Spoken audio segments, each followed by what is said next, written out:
الله وبركاته. إن الحمد لله نحمده ونستعينه ونستغفره ونعوذ بالله من شرور أنفسنا ومن سيئات أعمالنا. من يهده الله فلا مضل له ومن يضلل فلا هادي له.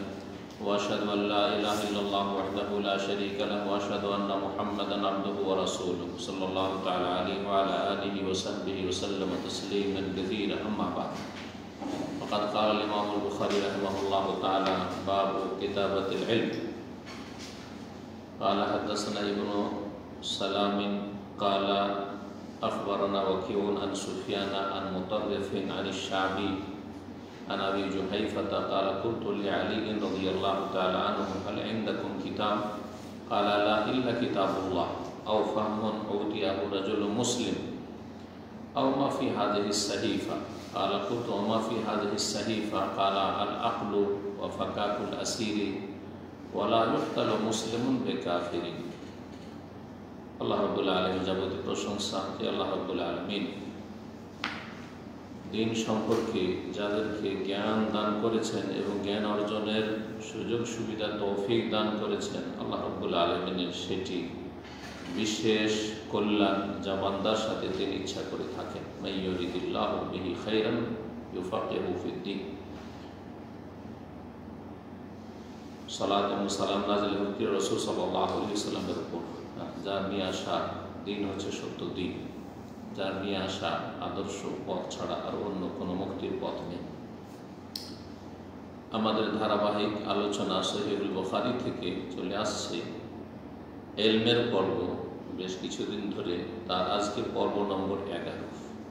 পর্ব নম্বর 11 22শে সফর 1442 হিজরি মোতাবেক 9 অক্টোবর 2020। ইমাম বুখারী রাহিমাহুল্লাহ কিতাবের 39 নম্বর অধ্যায় এই কিতাবুল ইলমের পর্বের, তাতে বলছেন তিনি বাবু কিতাবাতিল ইলম। এই অধ্যায় হচ্ছে ইলমের কথা বা দ্বীনি জ্ঞান সম্পর্কীয় কথা লেখা সম্পর্কে, অর্থাৎ দ্বীনের কথা লিখে রাখা যেতে পারে বা দ্বীনের কথা কেউ যদি লেখার মাধ্যমে শিখে সংরক্ষণ করে সেটারও বৈধতা আছে শরীয়তে। যেমন মানুষ দ্বীনের কথা মুখস্থ করবে, স্মৃতিতে সংরক্ষণ করে রাখবে, তেমনি লিখনীতেও সংরক্ষণ করে রাখতে পারে। এই কথা তিনি প্রমাণ করার জন্য এই হাদিস কয়েকটি নিয়ে এসেছেন। কোরআনে কারীম রাসূলুল্লাহ সাল্লাল্লাহু আলাইহি ওয়াসাল্লামের জীবদ্দশায় নাযিল হওয়ার সাথে সাথে লেখা হতো, কিন্তু রাসূলুল্লাহ সাল্লাল্লাহু আলাইহি ওয়াসাল্লাম হাদিস ওইভাবে লেখা হইতো না নিয়মিত। তিনি যখন যে প্রয়োজন হতো বলতেন, শিখাতেন, সাহাবায়ে কেরামরা তা মুখস্থ রাখার চেষ্টা করতেন। বিক্ষিপ্তভাবে মাঝে মধ্যে কোনো কথা লিখেছেন কিছু সাহাবায়ে কেরামগণ বা কাউকে লিখে দিতে বলেছেন, কিন্তু কোরআনের মতো যত্ন সহকারে যা কিছুই বলবেন রাসূলুল্লাহ সাল্লাল্লাহু আলাইহি ওয়াসাল্লাম, অর্থাৎ হাদিস সুন্নাহর কথা লেখা, এটা ওহী নাযিলের জামানায় নিষেধ ছিল। রাসূলুল্লাহ সাল্লাল্লাহু আলাইহি ওয়াসাল্লাম একটি হাদিস, লা তাকতুবু আন্নী গায়রাল কোরআন, কোরআন ছাড়া আমার থেকে তোমরা অন্য কিছু লিখো না। কিন্তু মাঝে মধ্যে আবার লিখেও দিয়েছেন। তো ওলামারা বলেছেন যে রাসূলুল্লাহ সাল্লাল্লাহু আলাইহি ওয়াসাল্লাম যখন আশঙ্কা করতেন যে এইভাবে গুরুত্ব দিয়ে যত্ন সহকারে যদি আমার কথাগুলি লিখে, তাহলে কোরআনে কারীমের সাথে একাকার হয়ে যাওয়ার, মিশে যাওয়ার সম্ভাবনা রয়েছে। অনেক লোক বুঝতে পারবেন যে এটা কোরআনের আয়াত না এটা হাদিস। আজকাল অনেকে সাধারণ মানুষ বুঝতে পারেন এটা হাদিসের কথা, বলে এটা কোন আয়াতে আছে, আমাদেরকে বলে অনেক সময়। এই সম্ভাবনা ছিল লেখা থাকলে, সেজন্য ব্যাপক হারে লিখতে নিষেধ করেছে রাসূলুল্লাহ সাল্লাল্লাহু আলাইহি ওয়াসাল্লাম। কিন্তু বিক্ষিপ্তভাবে মাঝে মধ্যে কাউকে কোনো প্রয়োজনে লিখতে বলেছেন বা লিখে দিতে বলেছেন, কেউ লিখতে চেয়েছে, তখন লিখেছেন। আব্দুল্লাহ বিন আমর বিন আস তিনি হাদিস শুনে মুখস্থ করতেন, তার সাথে লিখতেন। আবু হুরায়রা রাদিয়াল্লাহু তাআলা শুধু মুখস্থ করতেন, যেমন হাদিস আসছে। তার মানে লেখার বৈধতা ছিল। কখন? যখন আশঙ্কা নেই, যার ক্ষেত্রে বুঝতে পারবে যে এগুলি আয়াত, এগুলি হাদিস, পার্থক্য করতে পারবে। যেমন যারা মোটামুটি ভালো একটু পড়াশোনা করেছে মাদ্রাসায়, তারা আয়াত শুনলে বুঝতে পারবে আর হাদিস শুনলে বুঝবে। হাফেজ না হলেও কোরআনে কারিমে এটা আয়াত না হাদিস বুঝতে পারবে, ভাষার অলঙ্কার বুঝতে পারবে, পার্থক্য রয়েছে আল্লাহ রাব্বুল আলামিনের বাণীতে এবং রাসূলুল্লাহ সাল্লাল্লাহু আলাইহি ওয়াসাল্লামের বাণীতে পার্থক্য রয়েছে। এটা উপলব্ধি করতে পারে যাদের আরবি সম্পর্কে মোটামুটি ভালো জ্ঞান আছে, কিন্তু যাদের প্রাথমিক জ্ঞান আছে অথবা জ্ঞান নেই তারা কিছু বুঝতে পারবে না যে কোনটা হাদিস কোনটা আয়াত। তো লেখার বৈধতা, রাসূলুল্লাহ সাল্লাল্লাহু আলাইহি ওয়াসাল্লামের ইন্তেকালের সাথে সাথে কোরআন কারীমের ওহী বন্ধ, আর তারপরে তখন আর যে আশঙ্কাটা ছিল যে একাকার হয়ে যাওয়ার সম্ভাবনা আয়াত আর হাদিস, এটা যেহেতু নেই আর, সুতরাং তখন যে বাধাটা ছিল সেই বাধা আর থাকলো না। তারপরে খোলাফায়ে রাশিদুনগণ ওইভাবে ব্যাপক হারে কোরআন কারীমের সাথে হাদিসেরও লিখনি শুরু করাননি তাদের তত্ত্বাবধানে।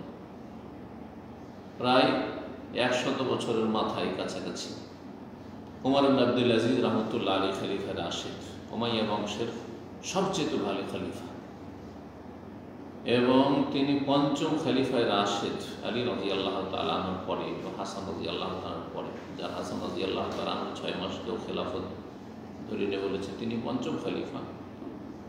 তারপরে ইমাম আব্দুল আজিজ রহমতুল্লাহ আলাইহি স্থান যে খেলাফতকে যে তিনি খোলাফায়ে রাশিদিনদের আদর্শ অনুযায়ী, রাসূলুল্লাহ আদর্শ অনুযায়ী পরিচালনা করার চেষ্টা করেছেন। এক্ষেত্রে তিনি দেখলেন যে সাহাবায়ে কেরামদের জামানা প্রায় শেষ হতে যাচ্ছে।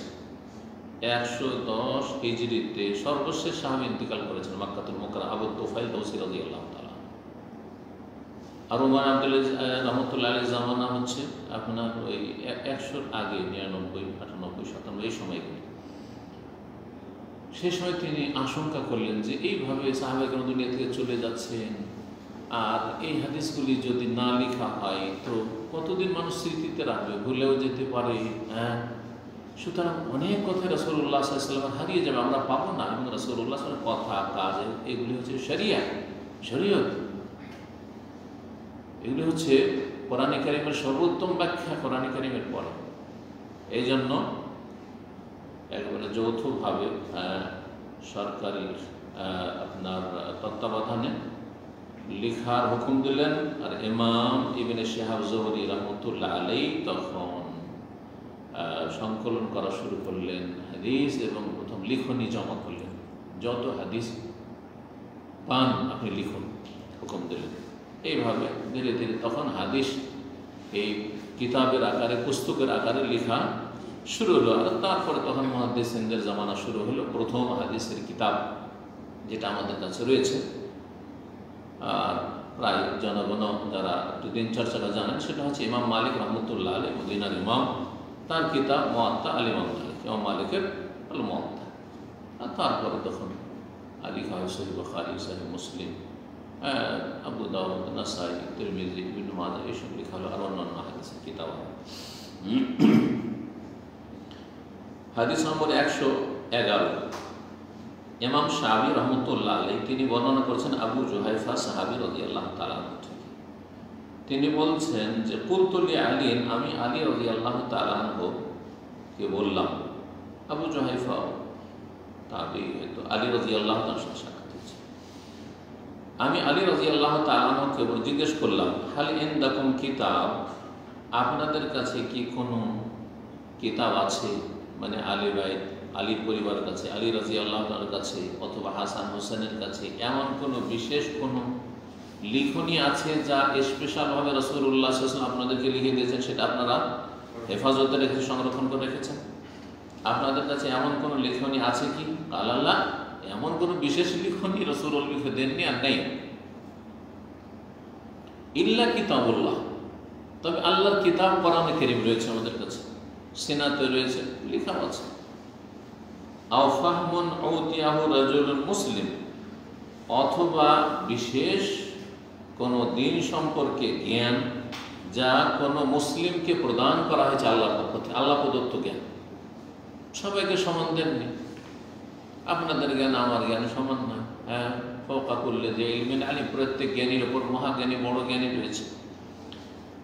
তো একজন মুসলিমকে যতটুকু আল্লাহ জ্ঞান দেন, আল্লাহ প্রদত্ত জ্ঞান, ততটা আমার কাছে যে এলম আছে ওইটুকু আছে। 2 নম্বর কোরআনে কারীমের পরে হলো। আর 3 নম্বর হচ্ছে আওমা ফি হাযিহি সাহিফা, আর এই যে পুস্তিকা আমার কাছে একটা আছে, এতে আছে। সেই যুগে তো কাগজ ছিল না, তখন গাছের পাকড়ে, চামড়াতে লেখা হইতো, এগুলোতে লেখা হতো, পাথর, এগুলোতে লেখা হতো। আর যা কিছু এই সাহিফাতে রয়েছে, এই লিখনিতে রয়েছে। 3টি কথা বললেন, কিন্তু বিশেষ কোনো কিছু আরো ক্লিয়ার করতে চান আবু জুহাইফা রাদিয়াল্লাহু তাআলা, তাহলে সাহিফাতে আছে কি? কোরআনে কারীমে যা আছে তো জানি, আর আপনাকে আল্লাহ যা জ্ঞান দিয়েছেন ওইটাও জানি যে আপনি সাহাবায়ে কেরামের মধ্যে একজন বড় জ্ঞানী মানুষ। কিন্তু এই যে বললেন যে সাহিফা লিখনি একটা আছে, পুস্তিকা, ওতে কি আছে? এখানে রাফেজি শিয়াদের খণ্ডন উদ্দেশ্য। যারা বলে থাকে, দাবি করে থাকে যে আলী রাদিয়াল্লাহু তাআলা আনহুকে স্পেশাল ভাবে রাসূলুল্লাহ সাল্লাল্লাহু আলাইহি ওয়াসাল্লাম কি দিয়েছিলেন? ওসিয়তনামা লিখে দিয়েছিলেন যে আমার পরে তুমি খলিফা হও। এই বিষয়টি যদি লিখাই থাকতো তাহলে আলী রাদিয়াল্লাহু তাআলা এটা বলতেন না যে আমাকে লিখে দিয়ে গেছিলেন যে আমি রাসূলের পরে কি হব? সাল্লাল্লাহু আলাইহি ওয়াসাল্লাম খলিফা হব। বা এতে বিশেষ আহলে বাইত সম্পর্কে আরো কিছু লেখা রয়েছে, আমাদের জন্য কিছু বিশেষভাবে এতে লেখা রয়েছে। এই কথাটি স্পষ্ট করার জন্য, যাতে করে মানুষের সংশয় নিরসন হয় আর গুমরাহরা এই গুমরাহির প্রচার প্রসার করার সুযোগ না পায়। জিজ্ঞেস করছেন যে কুলতু, আমি বললাম, ওমা ফি হাযিহি সাহিফা, এই লিখনি যে ছিল সাহিফা পুস্তিকা, ওতে কি ছিল বা কি আছে? বললেন আল আকলু, ওতে দিয়াতের বিধান রয়েছে। দিয়াত মানে রক্তপণ। যদি কেউ কাউকে হত্যা করে ইচ্ছা করে অথবা ভুলবশত,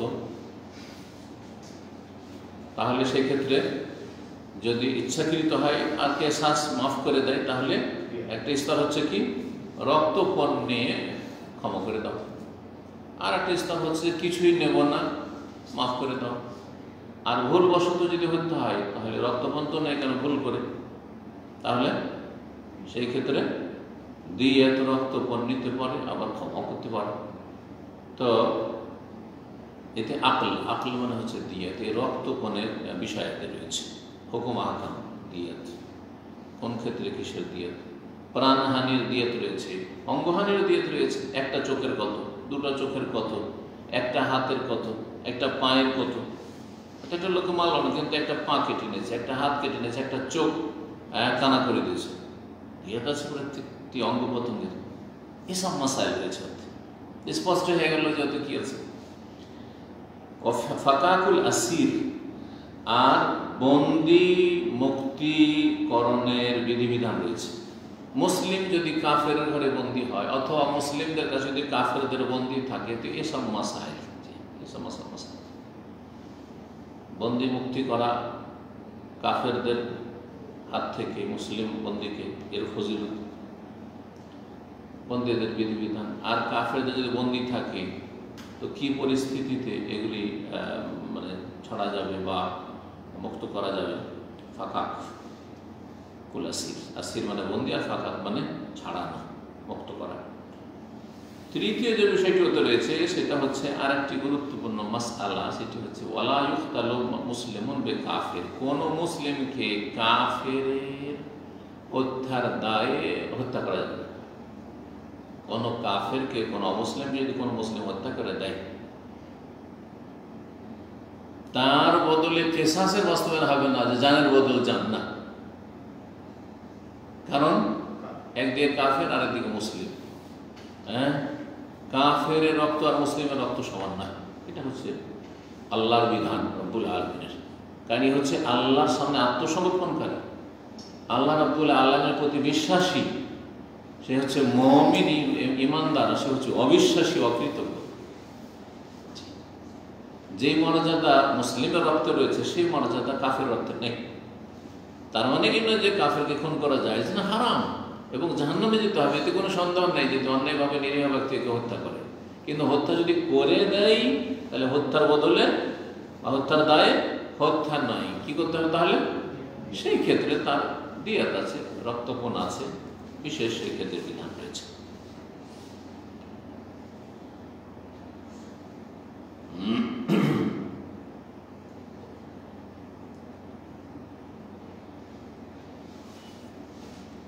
তাহলে এই হাদিস থেকে কি জানলাম? অধ্যায় কি ছিল? কিতাবাতুল ইলম, দ্বীনের কথা লিখে রাখা। তো আলী রাদিয়াল্লাহু তাআলার কাছে একটা সহিহ পুস্তিকা ছিল যাতে দ্বীনের এই তিনটি কথা কি ছিল? লেখা ছিল। 112 নম্বর হাদিস, হাদিস লম্বা। আবু সালামা প্রখ্যাত তাবী রাহমাতুল্লাহ আলাইহি বর্ণনা করেছেন আবু হুরায়রা রাদিয়াল্লাহু তাআলা থেকে ঘটনা একটি খুনের ঘটনা। আন্না খুযাআতা কাতালু রাজুলান মিন বানি লাইসিন আমা ফাতহি মাক্কাহ বিকাতিলিন মিনহুম কাতালুহু। খুযা বংশের লোক, যে বংশটি রাসূলুল্লাহ সাল্লাল্লাহু আলাইহি ওয়াসাল্লাম মিত্র বংশ ছিল, এই খুযা বংশ বানু লাইস, লাইস বংশের একজন ব্যক্তিকে হত্যা করেছিল আমা ফাতহি মক্কা, মক্কা বিজয়ের বছর। কেন তারা হত্যা করেছিল এই ব্যক্তিকে? লাইস গোত্রের বিকাতিলিন মিনহুম কাতালুহু, এই খুযা গোত্রের একজন নিহত ব্যক্তির হত্যার দায়ে কাতালুহু, যাকে এই লাইস গোত্রের লোকেরা হত্যা করেছিল, অর্থাৎ কিসাস। খুযা বংশের একজন লোককে জুলুম করে আগে কি করেছিল? লাইস গোত্র, এই লাইস গোত্র কুরাইশদের, কাফেরদের মিত্র বংশ ছিল। তো ওই বংশের লোকেরা রাসূলুল্লাহ সাল্লাল্লাহু আলাইহি ওয়াসাল্লামের শত্রুদের মিত্র যারা এই লাইস বংশ, তাদের লোকেরা কি করেছিল? রাসূলুল্লাহ সাল্লাল্লাহু আলাইহি ওয়াসাল্লামের মিত্র বংশ খুযা বংশের একজন লোককে যে হত্যা করেছিল, এর দায় মক্কা বিজয়ের বছর খুযা বংশ সুযোগ পেয়ে বদলা নিয়ে নিয়েছে, জানের বদল জান। আর আরব দেশে যেহেতু গোত্রীয় শাসন ছিল, কাবিলা বংশীয় শাসন, তখন কোনো রাষ্ট্রীয় শাসন ছিল না, রাষ্ট্রীয় ব্যবস্থা ছিল না। সুতরাং গোত্রে এরকম হইত, এক গোত্রের লোককে কেউ যদি হত্যা করতো তাহলে যেই গোত্রের লোক নিহত হয়েছে ওরা যদি পারত তো সুযোগ পেলে বদলা নিয়ে নিত। কখনো একজনের বদলায় 10 জনকে খুন করে দিত। মানুষের হাতে আইন ছেড়ে দিলে এরকম হবে, মানুষের হাতে বিচার বা আইন ছেড়ে দেওয়া হবে না। হ্যাঁ, আইন কার হাতে থাকবে? শাসকের হাতে, সরকারের হাতে থাকবে, প্রশাসনের হাতে থাকবে, না হলে এরকমটাই হবে। খুনের বদল খুন করতে গিয়ে সীমা লঙ্ঘন হয়ে যাবে, একজনের জায়গায় 25-50 জনকে, 2 জনকে, 4 জনকে, অথবা যে খুন করেছে তাকে পারলো না, তার বাপকে খুন করতো, তার মাকে খুন, তার স্ত্রী খুন, তার ছেলে মেয়েকে খুন করতে হচ্ছে না। মানুষ আইন হাতে নেওয়াতে এই হচ্ছে। এটা ইসলামে জায়েজ নয়, হারাম। ওয়ালা তাজিরু ওয়াজিরাতুন বিইজরি উখরা, কেউ কারো বোঝা উঠাবে না।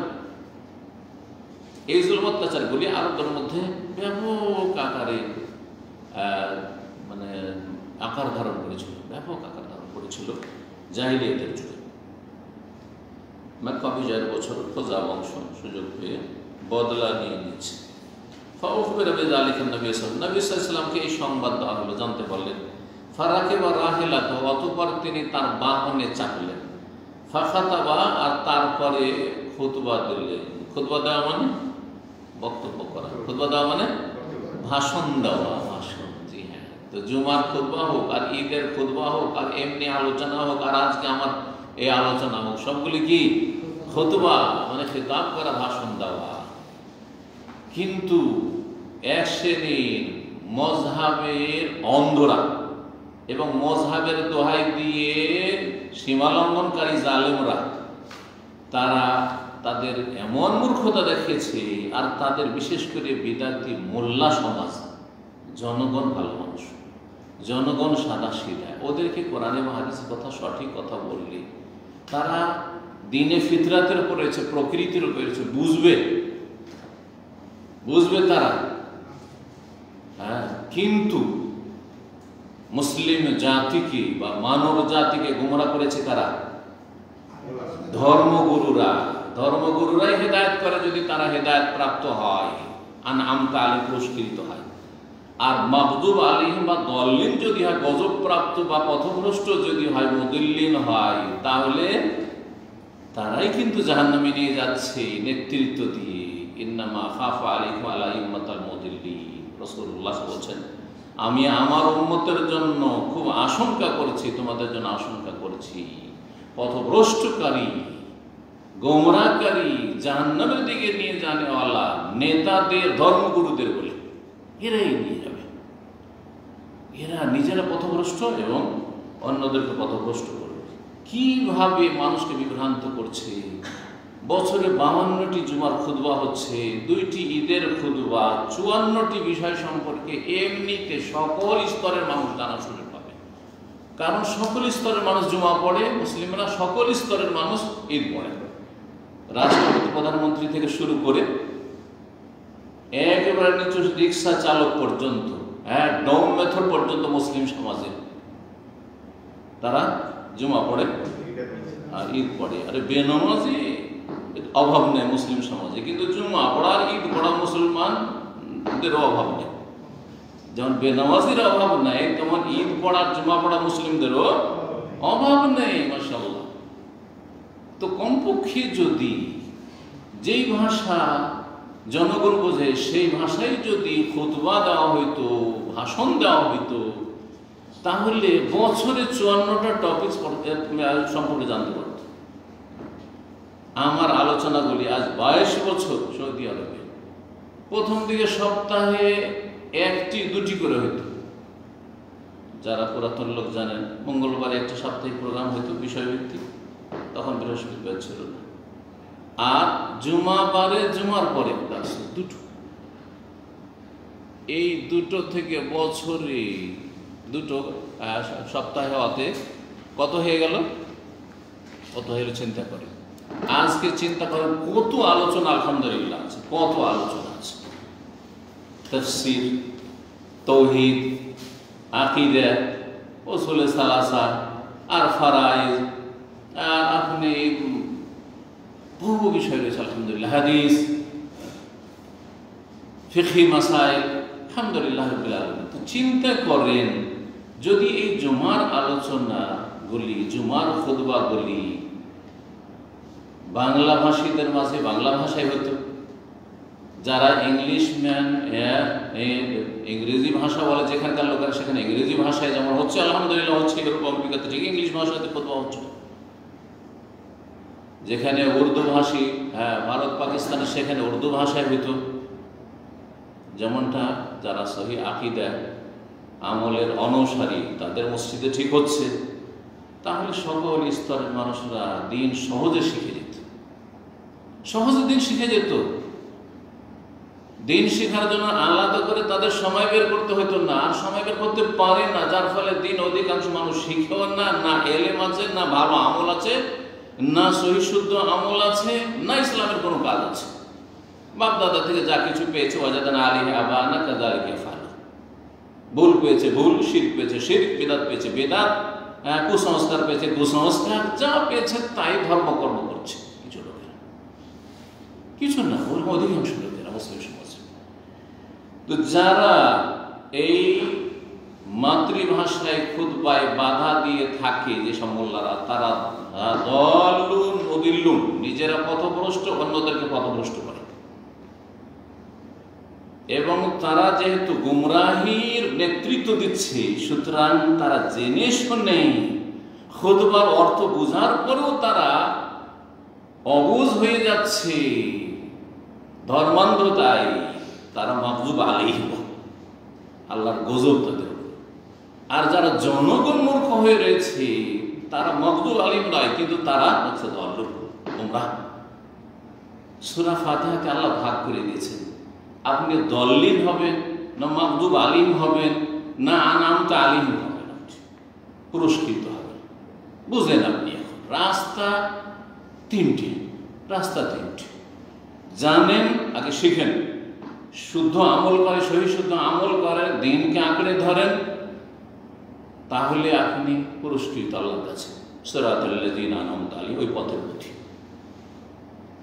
জানেন মাদ্রাসা পড়ুয়া, আলেম সমাজ, তারপরেও আপনি আপনি হককে গোপন করছেন এবং হকে বাধা দিচ্ছেন, আপনি কেউ যদি হকের প্রচার প্রসার করে বাধা দিচ্ছেন, তাহলে মাগদুব আলাইহিম, এই ধর্মগুরু যারা বিদআতপন্থী, তাদের উপর আল্লাহর গজব হয়েছে, যেমন ইহুদিদের উপর হয়েছে। কারণ ইহুদিরা তাওরাতের জ্ঞানী ছিল, আহবার যথেষ্ট তাদের মধ্যে ছিল, বড় বড় পণ্ডিত ছিল, কিন্তু তারা জাতিকে পথভ্রষ্ট করেছে। রাসূলুল্লাহ দাওয়াতের কাছে ইহুদিদের আসতে দেয়নি, যার ফলে হাতে গোনা কয়েকজন ইহুদি ছাড়া কেউ ইসলাম গ্রহণ করে রাসূলুল্লাহ সাল্লাল্লাহু আলাইহি ওয়াসাল্লাম।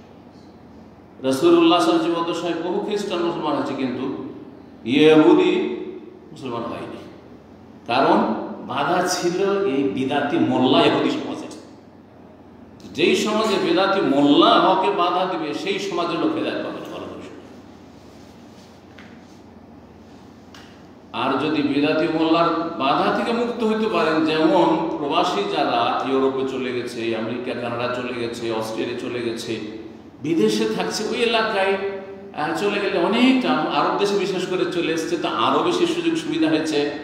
সৌদি আরব আসলে আরো সুবিধা হয়েছে। এখানে বিদাতিদের মুখ বন্ধ আছে আর কোরআন সুন্নাহর অনুসারীদের মুখ খোলা আছে, যার ফলে এখানে সহজে সঠিক দিনটা জানতে পারছে।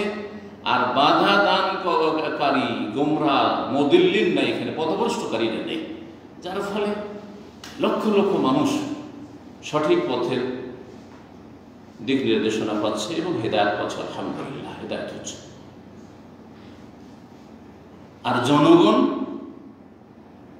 যারা মূর্খামির পরিচয় দিবে, আরে এত বড় হুজুররা বলছে আমাদেরই দল ভারী, সুতরাং হক কথা মগজে ঢোকাবার চেষ্টা করে, তারা তো দলিন। দোয়া করতে আল্লাহ বলেছেন গায়রিল মাগদুবি আলাইহিম ওয়ালাদ-দাল্লিন, আল্লাহ গজব প্রাপ্ত বানায় না আর দলিন পথভ্রষ্ট বানায় না। জনগণ যারা মূর্খতার কারণে শিখলো না আর আমলও ঠিক করলো না, ওই দলেও করিও না। আর জানলাম শিখলাম কিন্তু মানলাম না আর বিরোধিতা করলাম হকের, ওই রকম গোমরা গজব প্রাপ্ত দলেও আল্লাহ করিও না। কি করিও? ইহদিনাস সিরাতাল মুস্তাকিম, সরল পথের পথিক করো, রাস্তা দেখাও। সিরাতাল্লাযীনা আনআমতা আলাইহিম, যারা পুরস্কৃত, যাদেরকে তুমি এনাম করেছো, নিয়ামত দিয়েছো, যাদের জন্য তুমি নিয়ামতের অনুগ্রহের ঘোষণা করেছো দুনিয়া এবং আখিরাত।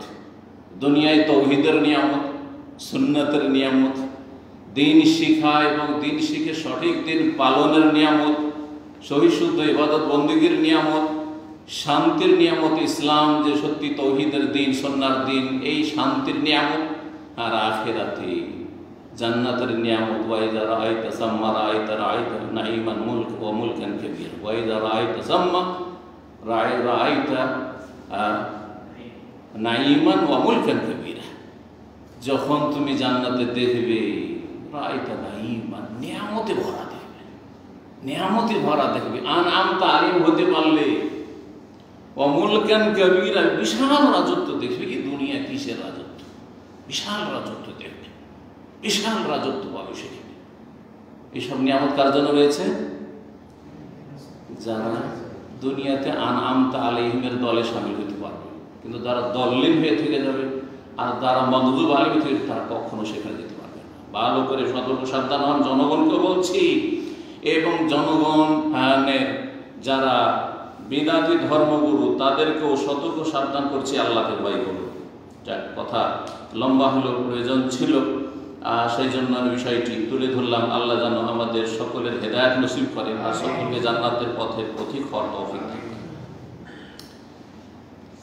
হ্যাঁ, তো খুতবা দিল রাসূলুল্লাহ, মানে ভাষণ দিলেন। যেমন রাসূলুল্লাহ সাল্লাল্লাহু আলাইহি ওয়াসাল্লাম আরবিতে খুতবা দিতেন, তো রাসূলুল্লাহ সাল্লাল্লাহু আলাইহি ওয়াসাল্লাম তো আরবিতে মাসলা মাসাইল বলতেন, ফতোয়াও দিতেন। তা আপনারা ফতোয়ার বাংলা করে দিচ্ছেন। রাসূলুল্লাহ সাল্লাল্লাহু আলাইহি ওয়াসাল্লামকে জনগণ আরবিতে ফতোয়া জিজ্ঞেস করতো, আপনারা বাংলাতে কেন ফতোয়া জিজ্ঞাসা করছেন?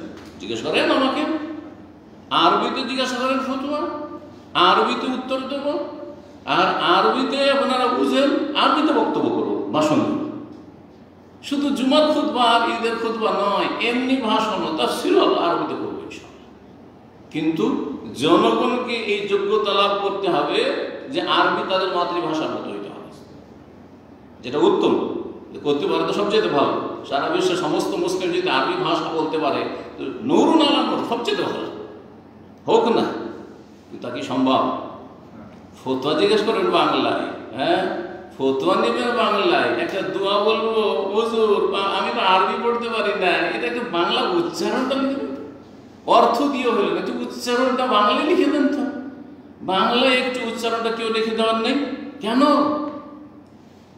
আল্লাহ যেন হিদায়াত দান করেন। রাসূলুল্লাহ সাল্লাল্লাহু আলাইহি ওয়াসাল্লাম খুতবা দিলেন, ভাষণ দিলেন, ফাকাল বলে ইন্নাল্লাহ হাবাসা মাক্কাতাল কাতলা ওয়াল ফিলা, নিশ্চয় আল্লাহ রাব্বুল মক্কা থেকে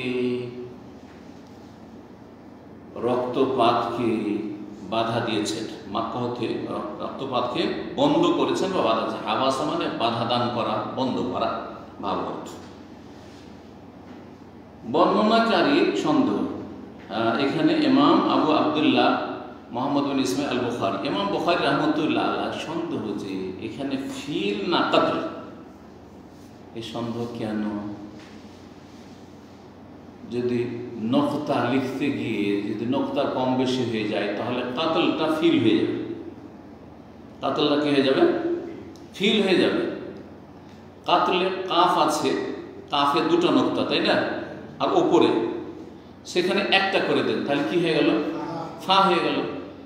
আর তা আছে কাতল, কাফের পরে তা আছে, তায়ে ওপরে দুটো নকতা আছে, ওপরে দুটো যদি নিচে নামিয়ে দেন তাহলে কি হয়ে যাবে? হ্যাঁ, ফিল হয়ে যাবে। কাতলের জায়গায় ফিল হয়ে যাবে, ফা আর তারপরে ইয়া ফিল। ফাইল মানে কিছু হয় না, কিন্তু ফিল মানে ফিল মানে হাতি। আর এই হাদিসে হাতি বললে হস্তি বাহিনীর ইতিহাসের দিকে ইঙ্গিত হয়। সুতরাং আল্লাহ রাব্বুল আলামিন মক্কা থেকে হস্তি বাহিনীকে বাধা দিয়েছিলেন, থামিয়ে দিয়েছিলেন। সে মুজদালিফা আর মিনার মাঝখানে যে মুহাসসির উপত্যকা, ওয়াদি মুহাসসির, সেখানে থামিয়ে দিয়েছিলেন। সেখানে ক্লান্ত পরিশ্রান্ত করে দিয়েছিলেন হস্তি বাহিনীকে, হাতিকে। হাতি বসে গেল, উঠছেই না, সামনে আর বাড়ছে না, এত পিটাপিটি করছে। উল্টো দিকে যখন তাড়ছে, আরে বাপরে কি যে ছুটেছে উল্টো দিকে, ইয়ামানের দিকে, কিন্তু মক্কার দিকে, কাবার দিকে আর এগিয়ে আসছে না। কে বাধা দিয়েছিলেন? আল্লাহ রাব্বুল আলামিন। অন্য রেওয়ায়েতে অন্য রেওয়ায়েতের অন্য ক্ষেত্রে সেখানে রয়েছে হাবাসা হাবেসুল ফিল, হাবাসাহা হাবেসুল ফিল। যেই সত্তা হস্তি বাহিনীকে বাধা দান করেছিলেন তিনি বাধা দিয়েছেন। এই কথাগুলি একাধিক হাদিসে এসেছে। এখানেও দুই রকমের রেওয়ায়েত সন্দেহ। হয় কাতল বলেছেন রাসূলুল্লাহ সাল্লাল্লাহু আলাইহি ওয়াসাল্লাম, তার অর্থ হবে যে আল্লাহ রাব্বুল আলামিন মক্কায় খুন করা, রক্তপাত ঘটানোকে কি করেছেন? বাধা দিয়েছেন, মানে নিষেধ করেছেন। মক্কাতে রক্তপাত করা যাবে না, একমাত্র কিছুক্ষণের জন্য মক্কা বিজয়ের দিনে কি করেছেন? বৈধ করেছেন। অথবা ইন্নাল্লাহ হাবাসা মাক্কাতাল ফিলা, নিশ্চয় আল্লাহ রাব্বুল আলামিন মক্কা থেকে বাধা প্রদান করেছেন হস্তি বাহিনীকে, হস্তি বাহিনীকে আসতে দেননি। কাল আবু নুআইম, আবু নুআইম রাহমাতুল্লাহ আলাইহি বলেন, ওয়াসুল্লিতা আলাইহিম রাসূলুল্লাহ সাল্লাল্লাহু আলাইহি ওয়া সাল্লাম, তবে মক্কার কাফেরদের উপর আল্লাহ রাব্বুল আলামিন চাপিয়ে দিয়েছিলেন। আর রাসূলকে, রাসূলুল্লাহ সাল্লাল্লাহু আলাইহি সাল্লামকে চাপিয়ে দেওয়া হয়েছিল, আর মুমিনদেরকে তাদের উপর কি করা হয়েছিল? চাপিয়ে দেওয়া মানে বিজয় দান করা হয়েছিল। মক্কা বিজয়ের দিনে তাদের উপর বিজয় দান করা হয়েছিল। তো মক্কা বিজয়ের দিন যুদ্ধ হয়েছে, কিন্তু তাতে তেমন বেশি কেউ হতাহত হয়নি। অস্ত্র ধারণের প্রয়োজন হয়েছে, আর মাত্র কয়েকজন নিহত, কিন্তু তেমন বড় ধরনের কোনো যুদ্ধের প্রয়োজন বা রক্তপাতের প্রয়োজন হয়নি। সুবহানাল্লাহ, এত বড় একটি মহাবিজয়, আর তাতে মাত্র হাতে গোনা কয়েকজন হতাহত হচ্ছে। এটি আল্লাহর খাস রহমত। এটা বাস্তবে প্রমাণ করে যে মুহাম্মদ রাসূলুল্লাহ সাল্লাল্লাহু আলাইহি ওয়াসাল্লামের মাধ্যমে যে দ্বীন এসেছে, দ্বীনে হক এবং দ্বীনুল ইসলাম, সেটি হচ্ছে সত্য দ্বীন। এর বিজয় হবেই হবে। সারা পৃথিবী যদি এক হয়ে যায় ইসলামকে মুছে দেওয়ার জন্য, সারা পৃথিবী ধ্বংস হয়ে যাবে, ইসলাম ধ্বংস হবে না, ইসলাম থাকবে, ইসলাম থাকবে ইনশাআল্লাহ তাআলা। জি ইনশাআল্লাহ সন্দেহমুক্ত ইনশাআল্লাহ, তাহকিকান বলছি, তালিকান বলছি না, কোনো সন্দেহ করে বলছি না বা আশা করে বলছি না, ইয়াকিনের সাথে বলছি ইসলাম থাকে। সুতরাং ইসলামের শত্রুতা করে লাভ নেই। মুনাফিকদেরকে বলছি ইসলামের শত্রুতা করে লাভ নেই, নারীবাদীদেরকে বলছি ইসলামের শত্রুতা করে লাভ নেই, আর হেজাব আর দিনের যে নারী সংক্রান্ত মাসাইল রয়েছে সেগুলির বিরোধিতা শত্রুতা করে লাভ নেই। আর কাফেরদেরকেও বলছি, বিজাতিদেরকেও বলছি যে ইসলামের শত্রুতা করে কোনো লাভ নাই। ইউরিদুনা লিইউতফিউ নূরাল্লাহি বিআফওয়াহিহিম, তারা ফু দিয়ে আল্লাহর জ্যোতিকে নিভিয়ে দিতে চায় দিন ইসলাম, দিন হক। আল্লাহু মুতিম্মু নূরিহি, আল্লাহ অবশ্যই তার জ্যোতিকে পূর্ণতা দান করবেন। জ্যোতি রাখবেন বলেননি, জ্যোতিকে কি করবেন? মুতিম্মু, পূর্ণতা দান করবেন। অন্য আয়াতে সূরা তওবাতে রয়েছে ওয়ায়াবাল্লাহ, আল্লাহ এটাকে না করছেন, না অস্বীকার করছেন। তোমার বলছো হ্যাঁ করব, ইসলামের নূরকে মুছে দেবো, আল্লাহ ওয়ায়াবা, আল্লাহ অস্বীকার করছেন যে সম্ভব নয় তোমাদের দ্বারা। আল্লাহ বলছেন, আমরা বলছি না, ইল্লা ইউতিম্মা নূরা, আল্লাহ তার নূরকে পূর্ণতা দান করবেন। ওয়ালাউ কারিহাল কাফির, যদিও কাফির জ্বলে পুড়ে ধ্বংস হয়ে যায়, মত হয়ে যায়, ধ্বংস হয়ে যায়, ইসলাম ধ্বংস হবে না। জি জি, লা ইয়াদুররুকুম ইল্লা আযা, দিনের ওপর থাকো, সামান্য কষ্ট দেবে, সামান্য কষ্ট দেবে। এই কষ্টের পরে আরাম, কষ্টের পরে শান্তি, কষ্টের পরে নিয়ামত আর নিয়ামত। জি, কিচ্ছু হবে না। ইসলামকে মুছে দেওয়া সম্ভব নয়। जितना ही दबाओगे उतना ही उभरेगा, যত চাপার চেষ্টা করবেন তত বেশি তার প্রচার প্রসার করবেন, চারিদিক থেকে ছড়িয়ে পড়বেন। শক্তিশালী কোনো কিছুকে যদি ধামা চাপার দেওয়ার চেষ্টা করেন তাহলে কি হবে? চারিদিক থেকে রাস্তা নেবে। প্রচণ্ড বেগে যদি কোথাও স্রোতের সাথে পানি আসে, আর যদি সেখানে বাঁধ দেওয়ার চেষ্টা করে, যে বাঁধ দিয়ে পানিকে থামিয়ে দেবো, একটা রাস্তা ছেড়ে দিলে ওই রাস্তা দিয়ে বেরিয়ে যেত, পানিটা নিকাশ হয়ে যেত। কিন্তু যখন বন্ধ করবেন তখন চারিদিক থেকে পানি জোরে সোরে প্রবাহিত হবে এবং সমস্ত কিছুকে ভেঙে দেবে এবং চারিদিকে জড়িয়ে যাবে। ঠিক ওই রকমই দিন ইসলাম, ঠিক ওই রকম দিন ইসলাম। এইরকমই হচ্ছে তাওহীদ আর সুন্নাত, এইরকমই হচ্ছে শিরক বিদআতের বিরুদ্ধে দাওয়াত, এইরকমই হচ্ছে কোরআন সুন্নাহ ভিত্তিক দাওয়াত। সুতরাং কোরআন সুন্নাহ ভিত্তিক দাওয়াতকে কেউ রুখে দেবে এসব খেলতামাশা করে, বাচ্চাদের মতো কাজ করে, আর প্রশাসনকে বিভ্রান্ত করে এগুলো করতে পারবেন না। এগুলো করে কিছুই করতে পারবেন না। একটা মসজিদ দখল করবেন, একটা মসজিদ বন্ধ করবেন, হাজার হাজার মসজিদ খুলে যাবে, হাজার হাজার মসজিদ তৈরি হয়ে যাবে। একটা মসজিদ জ্বালিয়ে দিলেন, কাঁচা মসজিদ জ্বালিয়ে দিলেন, পাকা মসজিদ তৈরি হয়ে যাবে, হাজার হাজার মসজিদ তৈরি হচ্ছে, হাজার হাজার ধর্মের প্রতিষ্ঠান তৈরি হচ্ছে। কি করবেন? অসম্ভব কথা। আল্লাহ আল্লাহ আল্লাহ অস্বীকার করছে, অসম্ভব কথা।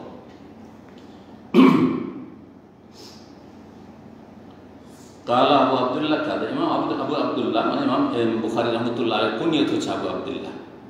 এই ইমাম আবু আবদুল্লাহ ইমাম বুখারী রাহিমাহুল্লাহ এইরকম বলেছেন যে ইন্নাল হাবাসা মক্কাতাল কাতলা অথবা আল ফিলা। কাতল বলেছেন যে মক্কায় রক্তপাত আর হবে না, মক্কা বিজয়ীদের যে সামান্য কিছুক্ষণের জন্য হয়েছে, আল্লাহ স্পেশাল বৈধতা দিয়েছেন, আর হবে না কিয়ামত পর্যন্ত।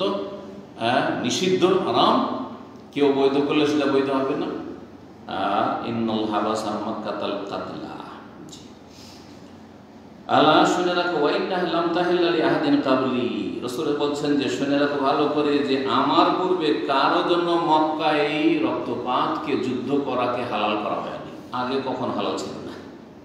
ওয়ালা তাহিল্লু লিআহাদিন বাদি, আর আমার পরেও কারো জন্য হালাল হবে না। কেউ যদি হালাল করতে আসে জালেম, তো হালাল হবে না, হারাম কাজ করবে। আলা শুনে রাখো, ওয়াইন্নাহা ওয়াহিল্লাত লিসাআতাম মিন নাহার, আমার জন্য যে হালাল করা হয়েছিল তা দিনের কিছুক্ষণের জন্য, সাআতা, দিনের কিছুক্ষণের জন্য। গত সপ্তাহে এরকম একটি হাদিস গিয়েছে এই ভাষায়। আলা আরো শুনে রাখো, ওয়াইন্নাহা সাআতি হাযিহি হারামুন লা ইফতালা শাওকুহা, আর আমার এই সময়টি, এই যে সময়টি, হারামুন, এই সময় মানে যুদ্ধ শেষ হওয়ার পর, যুদ্ধ যখন শেষ হয়ে গেছে, মক্কা বিজয় হয়ে গেছে, এই সময়টি হারাম মানে আবার সম্মানিত মক্কা, মক্কাকে হারাম মানে এখানে রক্তপাত নিষিদ্ধ ঘোষণা করা হচ্ছে এবং মক্কা সম্মানিত, তার বিভিন্ন দিক থেকে সম্মান আল্লাহ রাব্বুল আলামিন রক্ষা করেছেন। যেমন লা ইফতালা শাওকুহা, সেখানকার কাঁটা ভাঙা যাবে না বা কাঁটা ছাঁটা যাবে না। ইফতালা ছাঁটা, ছাঁটাই করে তো বুঝেন ছাঁটাই করা, যে আজকাল ওই রাস্তাঘাটের পাশে গাছগুলো ছাঁটাই করছে না, বা খেজুরের গাছের ডাল ছাঁটাই করছে না, জি হ্যাঁ ছাঁটাই করা। কাঁটা ছাঁটা যাবে না। ওয়ালা ইউদাদু শাজারুহা, আর গাছ কাটা যাবে না। ওয়ালা তুলতাকাতু সাকিতাতুহা ইল্লা লিমুনশিদ, আর পড়ে থাকা বস্তু কুড়িয়ে নিয়ে নিজের কাজে লাগানো যাবে না। যে 1 বছর ঘোষণা করে দিই, অন্য অন্য জায়গায় যদি কুড়িয়ে পাওয়া বস্তু পান বা হারিয়ে যাওয়া বস্তু কারো পান, তার কোনো মালিক পাচ্ছেন না, তো উঠিয়ে নিয়ে কি করবেন? আর ফাসানা 1 বছর ঘোষণা করলেন। যদি বেশি মূল্যের জিনিস ওইরকম হয়, যদি 2-4 পয়সার হয়, তাহলে অসুবিধা নেই। খাবার দাবার, একবারে খাবার পড়ে আছে, একটা জুস পড়ে আছে, অথবা 5টা রিয়াল পড়ে আছে, ঘোষণা করতে যাবেন নাকি। কিন্তু 50 রিয়াল, 100 রিয়াল, 500 রিয়াল, 1000 বা এরকম কিছু দামি একটা মোবাইল ধরেন 400-500 কমপক্ষে, তখন ঘোষণা করবেন 1 বছর। কিন্তু মক্কাতুল মুকাররমায় ওয়ালা তুলতাকাতু সাকিতাতুহা, সাকিতা লুকতা একই জিনিস, অন্য রিওয়ায়াতে আছে লুকতা, হারিয়ে যাওয়া বস্তু বা কুড়িয়ে বস্তু সেখান থেকে উঠিয়ে নিয়ে ব্যবহার করা যাবে না 1 বছর ঘোষণা করে। ইল্লা লিমুনশিদ, তবে যেই ব্যক্তি সর্বদা ঘোষণা করতে পারে। লিমুনশিদিন মানে লিমুনশিদিন দায়মান, এখানে ব্যাখ্যাত। কারণ অন্য জায়গায় তো 1 বছর ঘোষণা করতে হবে, আর মক্কায় 1 বছর হল তাদের সমান হয়ে গেল না। না না, মক্কার জিনিস যদি উঠান তাহলে হয় সারা জীবন ঘোষণা করতে থাকেন আপনি, হারিয়ে যাওয়া বস্তু যদি আপনি পান, আর না হইলে মক্কায় হারামের পাশে কোনো একটা দরজার পাশে একটা অফিস করা আছে, হারিয়ে যাওয়া বস্তুর অফিস আছে, মাকতাবুল মাফকুদাত। হারিয়ে যাওয়া বস্তু ওখানে জমা করে দেন আপনি, তারা জমা রাখবে, যারা হারিয়েছে সে এসে ওখানে খোঁজ করে পেয়ে যাবে। আমি বেশ কিছু ভাইদের দেখেছি, আমার আইডি কার্ড হারিয়ে গেছে অথবা এরকম কিছু হারিয়ে গেছে, আর তারা খুব পেরেশান আছে। পরামর্শ দিয়েছি যে জানুই অফিস দেখিয়ে দিয়েছি মক্কায়, বহু সময় এরকম মক্কায় ঘটেছে আমার সাথে, দেখিয়ে দিয়েছি অথবা সাথে নিয়ে গেছে, আলহামদুলিল্লাহ ফিরিয়ে পেয়েছে। ফামান কুতিলা ফাহুয়া বিখাইরিন নাজরাইন, তারপরে অন্য আর এক মাসআলা বলছে, সেটা হচ্ছে কাউকে যদি কেউ হত্যা করে, ফামান কুতিলা, কাউকে যদি হত্যা করা হয়, কেউ নিহত হয়, ফাহুয়া বিখাইরিন নাজরাইন, তাহলে তার বিষয়টিতে 2টো অপশন রয়েছে। হ্যাঁ, 2টো ইখতিয়ার চয়েস রয়েছে, 2টার একটা করতে পারে। কি? ইম্মা আইয়ুকাল, হয় তার রক্তপণ নেওয়া হবে। মৃতের যারা আউলিয়াউল মাকতুল, আত্মীয় স্বজন, তারা কি করবে? অরিসিনরা, উত্তরাধিকারীরা রক্তপণ নিয়ে নেবে, যে ঠিক আছে আমাদের আপনজনকে হত্যা করেছে, আপনাদের লোক বাজে হত্যা করেছে, ঠিক আছে আমাদেরকে রক্তপণ দিয়ে দিতে হবে, আকল মানে দিয়ে। ওয়া ইম্মা আইয়ুকাদা আহলুল কাতিল, অথবা ইউকাদ মানে কিসাস করা দেওয়া হবে, অথবা কিসাস নিতে দেওয়া হবে। আল কাওয়াদ মানে কিসাস, আরবিতে কিসাস, রক্তের বদল রক্ত, প্রাণের বদল প্রাণ, নিতে দেওয়া হবে, মানে হত্যা করতে দেওয়া হবে, কিসাস নিতে দেওয়া হবে আহলুল কাতিল, নিহত ব্যক্তির পরিবার পরিজনকে। নিহত ব্যক্তির পরিবার পরিজনকে বলা হবে যে 2টার একটা। হয় কিসাস নেন, কে বলবে? শাসক বলবে। আর নিহত ব্যক্তির যে পক্ষ, তারা ক্ষমা চাইতে পারে, হয় ক্ষমা করবে, পুরোপুরি ক্ষমা করে দেবে, আর না হলে দিয়েত নিয়ে ক্ষমা করবে, রক্তপণ নিয়ে, আর না হলে বলে যান না কোনোটা নিয়ে ক্ষমা করবো না, আমরা জানের বদল জান চাই, প্রাণের বদল প্রাণ চাই, সেটার অধিকার আছে। 2টো এখানে অপশন বলেছেন। তৃতীয় হচ্ছে যদি বলে আমি মাফি করে দিলাম, মাফ করতে পারে, কিন্তু মাফ না করলে 2টো অপশন থাকে। ফাজা রাজুলুম মিন আহলিল ইয়ামানে, সেই সময় ইয়ামানের জনৈক ব্যক্তি আসেন। এই আলোচনা যখন রাসূলুল্লাহ সাল্লাল্লাহু আলাইহি ওয়াসাল্লাম করেন এটি, তখন ইয়ামানের একজন লোক এসেছিল, যার নাম সহিহ বুখারী 2 জায়গায় রয়েছে, অন্য জায়গায় এখানে নামটি উল্লেখ করা হয়, আবু ফুলান বলা হয়েছে, অমুকের বাপ বলা হয়েছে, কিন্তু অন্য জায়গায় তার নাম বলা হয়েছে আবু শাহ। সহিহ বুখারীতে 2 জায়গায়, সহিহ মুসলিমে 2 জায়গায়, আর সুনানের কিতাবাতে তার নাম এসেছে। রাসূলুল্লাহ সাল্লাল্লাহু আলাইহি ওয়াসাল্লাম বলেছেন উকতুবু লি আবি শাহ, আবু শাহকে লিখে দাও। শাহ কথাটি কিন্তু ফার্সি। শাহ মানে বাদশাহ, শাহ মানে শাহজাহান, এই যে শাহজাহান মানে জাহানের বাদশাহ, জাহানের রাজা। তো ফার্সিতে বাদশাহকে কি বলে? শাহ বলে। উর্দুতে বাবা হয়। ইয়ামানের জনৈক ব্যক্তি আসলো, এসে বলল, উক্তবুলি ইয়া রাসূলুল্লাহ, হে আল্লাহ রাসূল, আপনি যে ভাষণটা দিলেন আমাকে একটু লিখে দিন, লিখে চাই।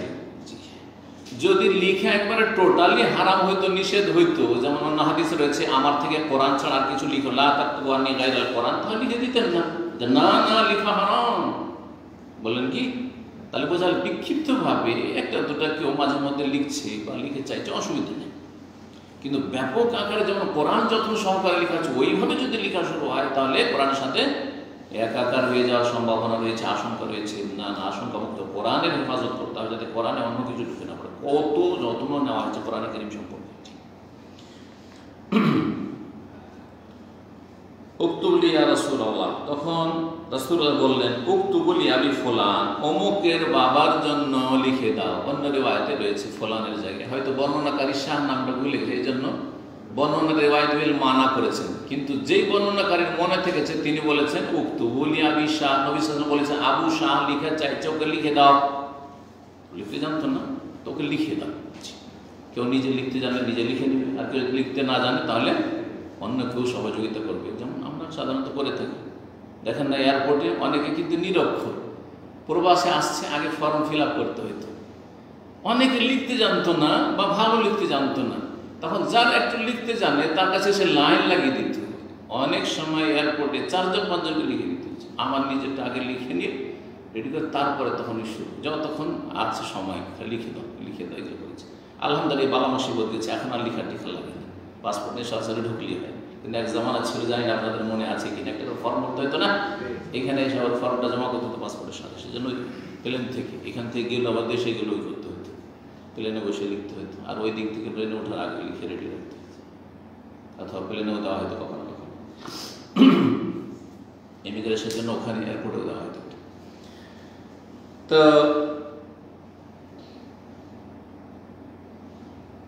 রাসূলুল্লাহ বলে উক্তুবলি আবি ফুলান। ফাকাল রাজুলুন কুরাইশ, কুরাইশের জনৈক ব্যক্তি বলে উঠলেন, ইল্লা ইজখির।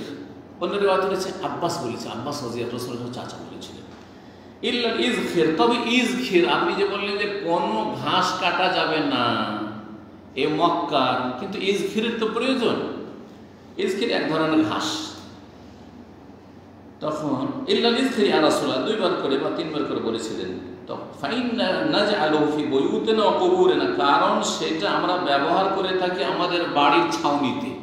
বাড়ি তৈরি করে যখন বাড়িতে খড়ের ঘর দেখেছেন এক যুগে, না আপনারা সব না বালক মানুষ, বেশি বয়স হয়নি, যারা 40 পরে দেখেছেন তারপরে এখন উঠেই গেছে খড়ের ঘর প্রায় হয়তো। তো খড়ের ঘরের ছাউনিতে আমাদের দেশে এক রকমের খড় পাওয়া যায়, হ্যাঁ জি, সেটা ব্যবহার করে। তো মক্কার লোকেরা কি করতো, উপরে ছাউনিতে সে ইজখিরের ঘাস ব্যবহার করত, ইজখিরের ঘাস ব্যবহার করত। আর কি সে কবরে না, আমাদের কবরে, কবরে দাফন করে ওপরে আমাদের দেশের লোকেরা বাঁশ বিছায়। এখন সৌদি আরবে পাথর আছে, তো পাথর কাটার ব্যবস্থা আছে সহজ, এখন যন্ত্রপাতি আছে, তো পাথর দিয়ে দেয় উপরে, তাই না, কবর উপরে, আর তারপরে মাটি চাপায়। কিন্তু তখন কি করতো, ইজখির ঘাস দিত, ইজখির ঘাস।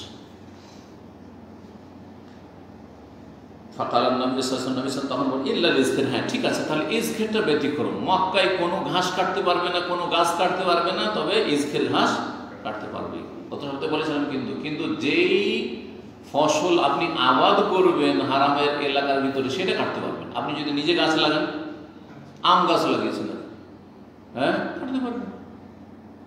খেজুর গাছ আপনি নিজে লাগিয়েছেন, কোনো গাছ লাগিয়েছেন, তাহলে কাটতে পারবেন। কিন্তু যে গাছটা এমনিতে জন্মায় বা যে ঘাসগুলি এমনিতে জন্মে যায় সেগুলি কাটা নিষেধ রয়েছে। যেটা আপনি আবাদ করবেন সেটা আপনি প্রয়োজনে কাটতে পারবেন। এখানে লেখার প্রমাণ হলো না, যারা রাসূলের বক্তব্য লিখতে বলে, তাহলে অধ্যায়ের সাথে মিল রয়েছে।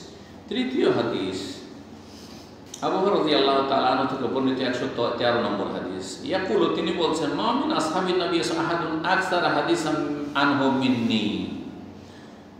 নবী সাল্লাল্লাহু আলাইহি ওয়াসাল্লামের সাহাবায়ে কেরামদের মধ্যে আমার চাইতে বেশি কেউ হাদিস গ্রহণকারী ছিল না, বা হাদিস বর্ণনাকারী বা হাদিস সংরক্ষণকারী ছিল না, হাদিস সংরক্ষণ করে রাখবে। ইল্লা মা কানা মিন আব্দুল্লাহ বিন আমর, তবে আব্দুল্লাহ বিন আমর ইবনে আস রাদিয়াল্লাহু তাআলা আনহুর পক্ষ থেকে যতটা হয়েছে, আবু হুরায়রা রাদিয়াল্লাহু তাআলা ধারণায় তিনি দেখতেন যে আমিও যেমন বেশি বেশি হাদিস মুখস্থ রেখেছি এবং হাদিস শোনাতে পারছি, তেমন আব্দুল্লাহ বিন আমর ইবনে আস তো অনেক হাদিস শোনাতে পারছে। আর আব্দুল্লাহ বিন আমর আস লিখতে জানতেন, তো তিনি লিখে নিতেন, মুখস্থ করার সাথে সাথে কি করতেন, অতিরিক্ত তিনি লিখতেন। তো যে ব্যক্তি লিখতেও পারে আর মুখস্থ করতে পারে তার হাদিস বেশি হবে না, হবে না? এই ধারণা নিয়ে আবু হুরায়রা রাদিয়াল্লাহু তাআলা তার ধারণা মোতাবেক বলছেন যে আমার চাইতে হাদিস বেশি সংরক্ষণকারী হচ্ছে আব্দুল্লাহ বিন আমর ইবনে আস, কিন্তু আসলে বাস্তবে না। কেন আব্দুল্লাহ বিন আমরের কথা বললেন? বলছে ফাইন্নাহু কানা ইয়াকতুবু ওয়ালা আকতুবু, কারণ তিনি লিখতেন হাদিস শোনার পরে রাসূলুল্লাহ সাল্লাল্লাহু আলাইহি ওয়াসাল্লামের কাছ থেকে, ওয়ালা আকতুবু, আমি কিন্তু লিখতাম না, আমি যা শুনলাম যতটা পারলাম মুখস্থই করতাম। তবে মুখস্থতে যে আল্লাহ এত বরকত দিয়েছিলেন সেই হাদিস আসবে। আর যে সুবহানাল্লাহ, আবু হুরায়রা রাদিয়াল্লাহু তাআলা আনহু আল্লাহর বিশেষ রহমতে এবং নবী সাল্লাল্লাহু আলাইহি ওয়াসাল্লামের বিশেষ দোয়াতে চাদর বিছাইতে বললেন।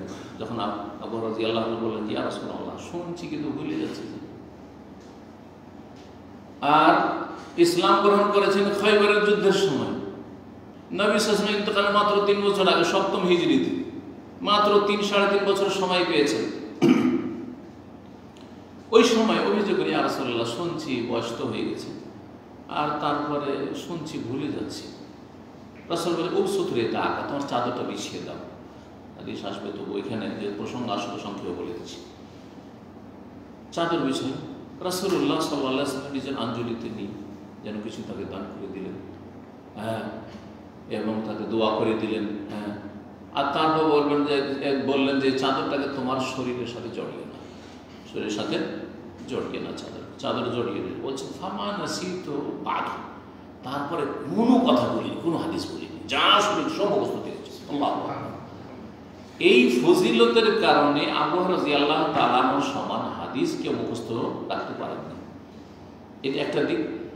আর একটি দিক হচ্ছে যে আবু হুরায়রা রাদিয়াল্লাহু তাআলা আনহু আসহাবে সুফফার লোক ছিলেন, তার বাড়িও ছিল না, আর তার কোনো রুজি রোজগারও ছিল না, না মুহাজিরিনদের মতো ব্যবসা বাণিজ্য, ব্যবসাও জানতেন না, করতেন না তিনি, আর না আনসারীদের মতো জমি জায়গা, চাষাবাদ, খেজুর বাগান কিছু ছিল না। হিজরত করে এসেছেন সে আল-বাহা এলাকা, দৌসিদের এলাকা জানেন, আবু হুরায়রার বংশধর আল-বাহা এলাকা। আল-বাহা জানেন রেজগাল, হ্যাঁ, তায়েফের পেছন দিকে ব্যাক সাইডে আল-বাহা, আবহা আর তার এই দিকটাই হচ্ছে আল-বাহা। আমি আল-বাহা এলাকায়, এমনকি আবু হুরায়রা রাদিয়াল্লাহু তাআলা আনহুর যে গ্রাম এলাকা, ওই দৌস বংশের ওই এলাকায় আমি বক্তব্য করেছি আলহামদুলিল্লাহ, 5 বছর আগে হয়ে গেল, 7 বছর। তো এই আবু হুরায়রা রাদিয়াল্লাহু তাআলা আনহু আসহাবে সুফফা মসজিদে পড়ে থাকতেন, নেই সংসার, স্ত্রী, গরিব মানুষ, নেই বাড়ি ঘর, মসজিদে খাওয়া দাওয়া, যা কিছু খাওয়া দাওয়া মানে কিছু পেলে, খেজুর যদি কেউ দিয়ে গেলে ঝুলিয়ে দিয়ে চলে যায়, ওখান থেকে 2-4টা। নবী সাল্লাল্লাহু আলাইহি ওয়াসাল্লাম কিছু আসলো, যখন হাদিয়া পড়াবেন আসলো, ওখান থেকে কিছু যদি দিতে পারেন নবী সাল্লাল্লাহু আলাইহি ওয়াসাল্লাম। আর না হলে না খেয়ে অনাহারে সারা দিন রাত মসজিদে ঘুমানো, মসজিদে প্রয়োজনে ঘুমানো যায়। আসহাবে সুফফা মসজিদে ঘুমাইতেন। আসহাবে সুফফা মানে এই সুফিরা নয়, হ্যাঁ, এই পীরতন্ত্রের বেদাতিরা নয়, কিন্তু পীরতন্ত্রের বেদাতিরা আবার ওদিকে টেনে নিয়ে যায়, কথা বুঝতে পারছেন না? আসহাবে সুফফা ওই সব তাদের সংখ্যা প্রায় 70-এর মতো ছিল, যাদের না বাড়ি ছিল, না নারী ছিল, হ্যাঁ, আর না তাদের কোনো ব্যবসা বাণিজ্য ছিল, না তাদের জমি জায়গা ছিল, কিছু ছিল না, কিছুই নেই। ইসলাম কবুল করেছেন, এসেছে রাসূলুল্লাহ সব সময়, যতক্ষণ মসজিদ নববীতে আচার আচরণ উঠেনি, চলে গেলেন নবী সাল্লাল্লাহু আলাইহি ওয়াসাল্লাম, তারপরও মসজিদে আরাম বিশ্রাম সব কিছু ওখানে, যার ফলে তিনি হাদিস বেশি সংরক্ষণ করতে পেরেছেন, মুখস্থ রাখতে পেরেছেন।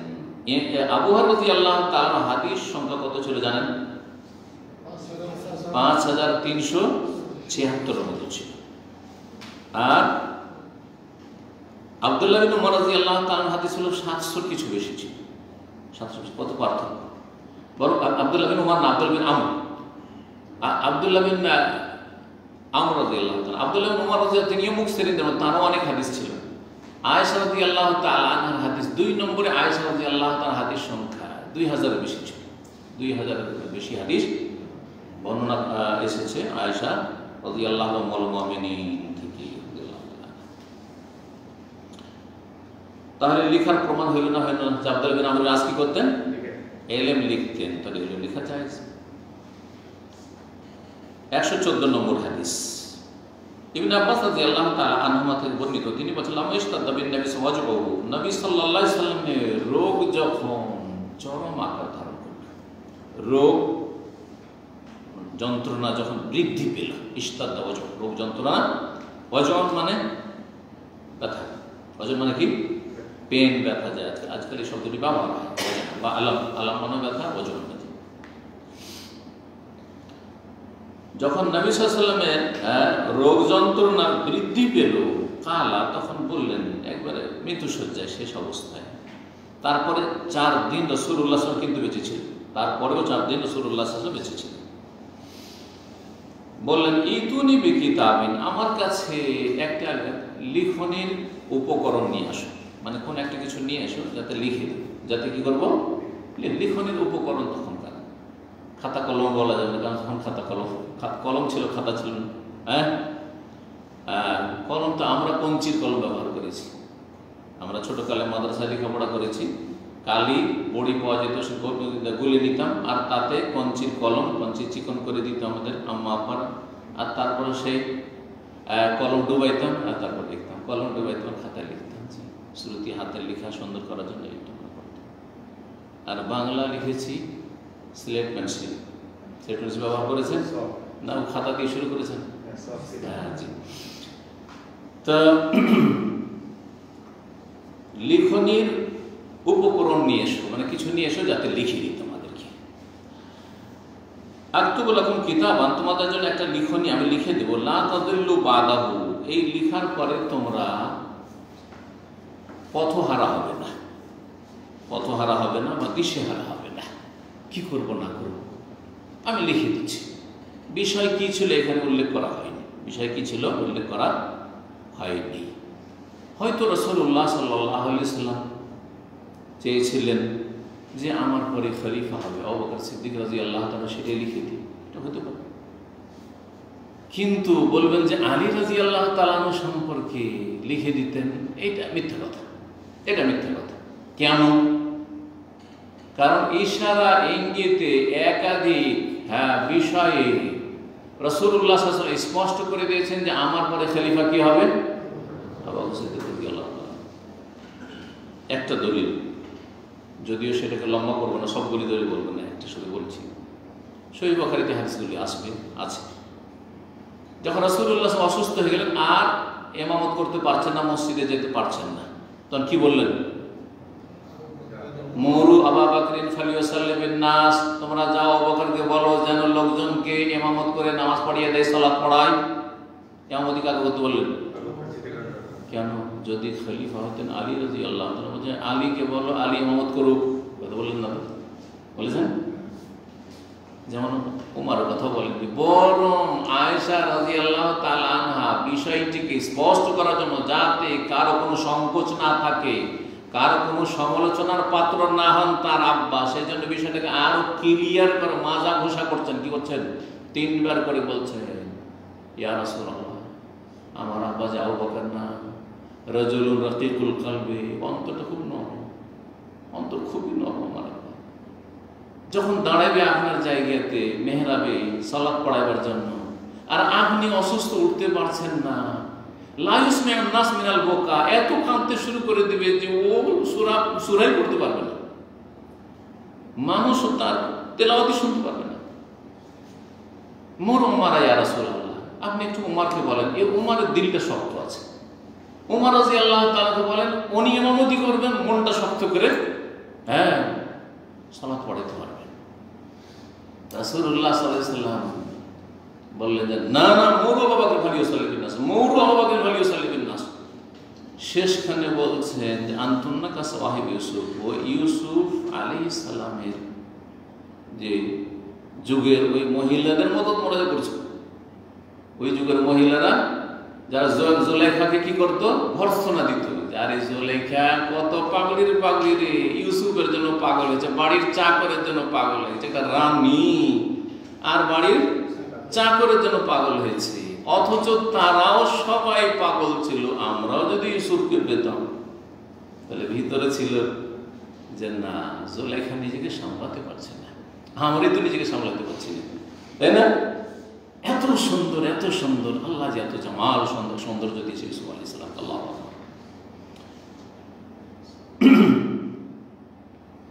তো তেমনি তোমরা, মানে আয়েশা, তোমার মন ঠিকই বলছে যে আমার আব্বা ইমামত, কে চাইবে না আমার আব্বা ইমাম হবে রাসূলের পরে সাল্লাল্লাহু আলাইহি ওয়াসাল্লাম? কে চাইবে না? চাইছে, কিন্তু তুমি চাইছো যে কথাটাকে প্রকট করে নি, পাকাপোক্ত করে নি। হ্যাঁ, এর সাথে তুলনা করে বলেছে আনতুন্না কা সাওয়াহিবে ইউসুফ।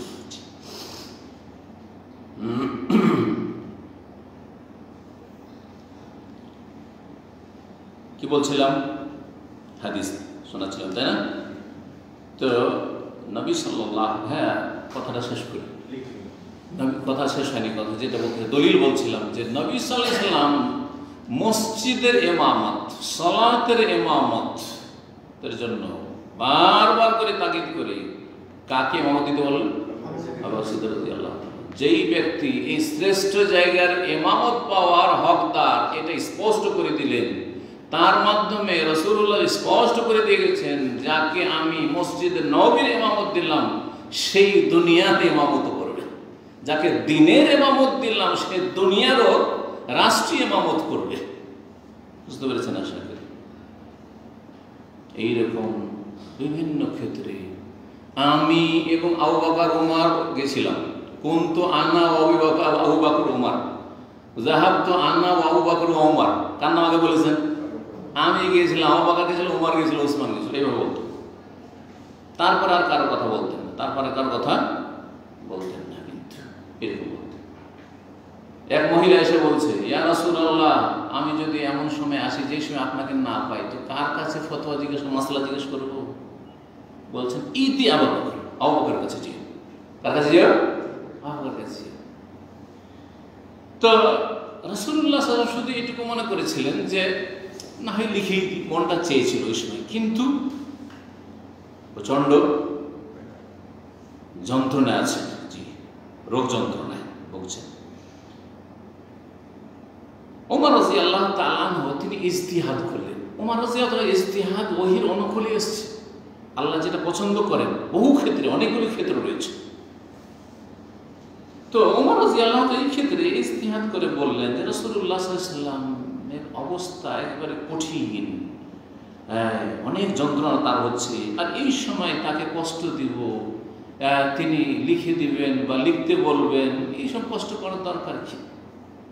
কোরআনে কারীম তো আছে, আর কোরআনে কারীম দ্বারা আমরা ফয়সালা করব। সুতরাং যেই ব্যক্তি আমাদের মধ্যে যোগ্য হবেন সেই ব্যক্তি চলে আসবেন, অথবা যে কোনো বিষয়ে কোরআনে কারীম সামনে আছে, শুধু এই খেলাফতের বিষয় না, যে কোনো বিষয়ে ইজতিহাদের রাস্তা খোলা আছে কোরআন হাদিস সামনে করে। সুতরাং কোরআন এবং হাদিস সামনে রেখে আমরা যে কোনো সমস্যার সমাধানের ক্ষেত্রে কি করব?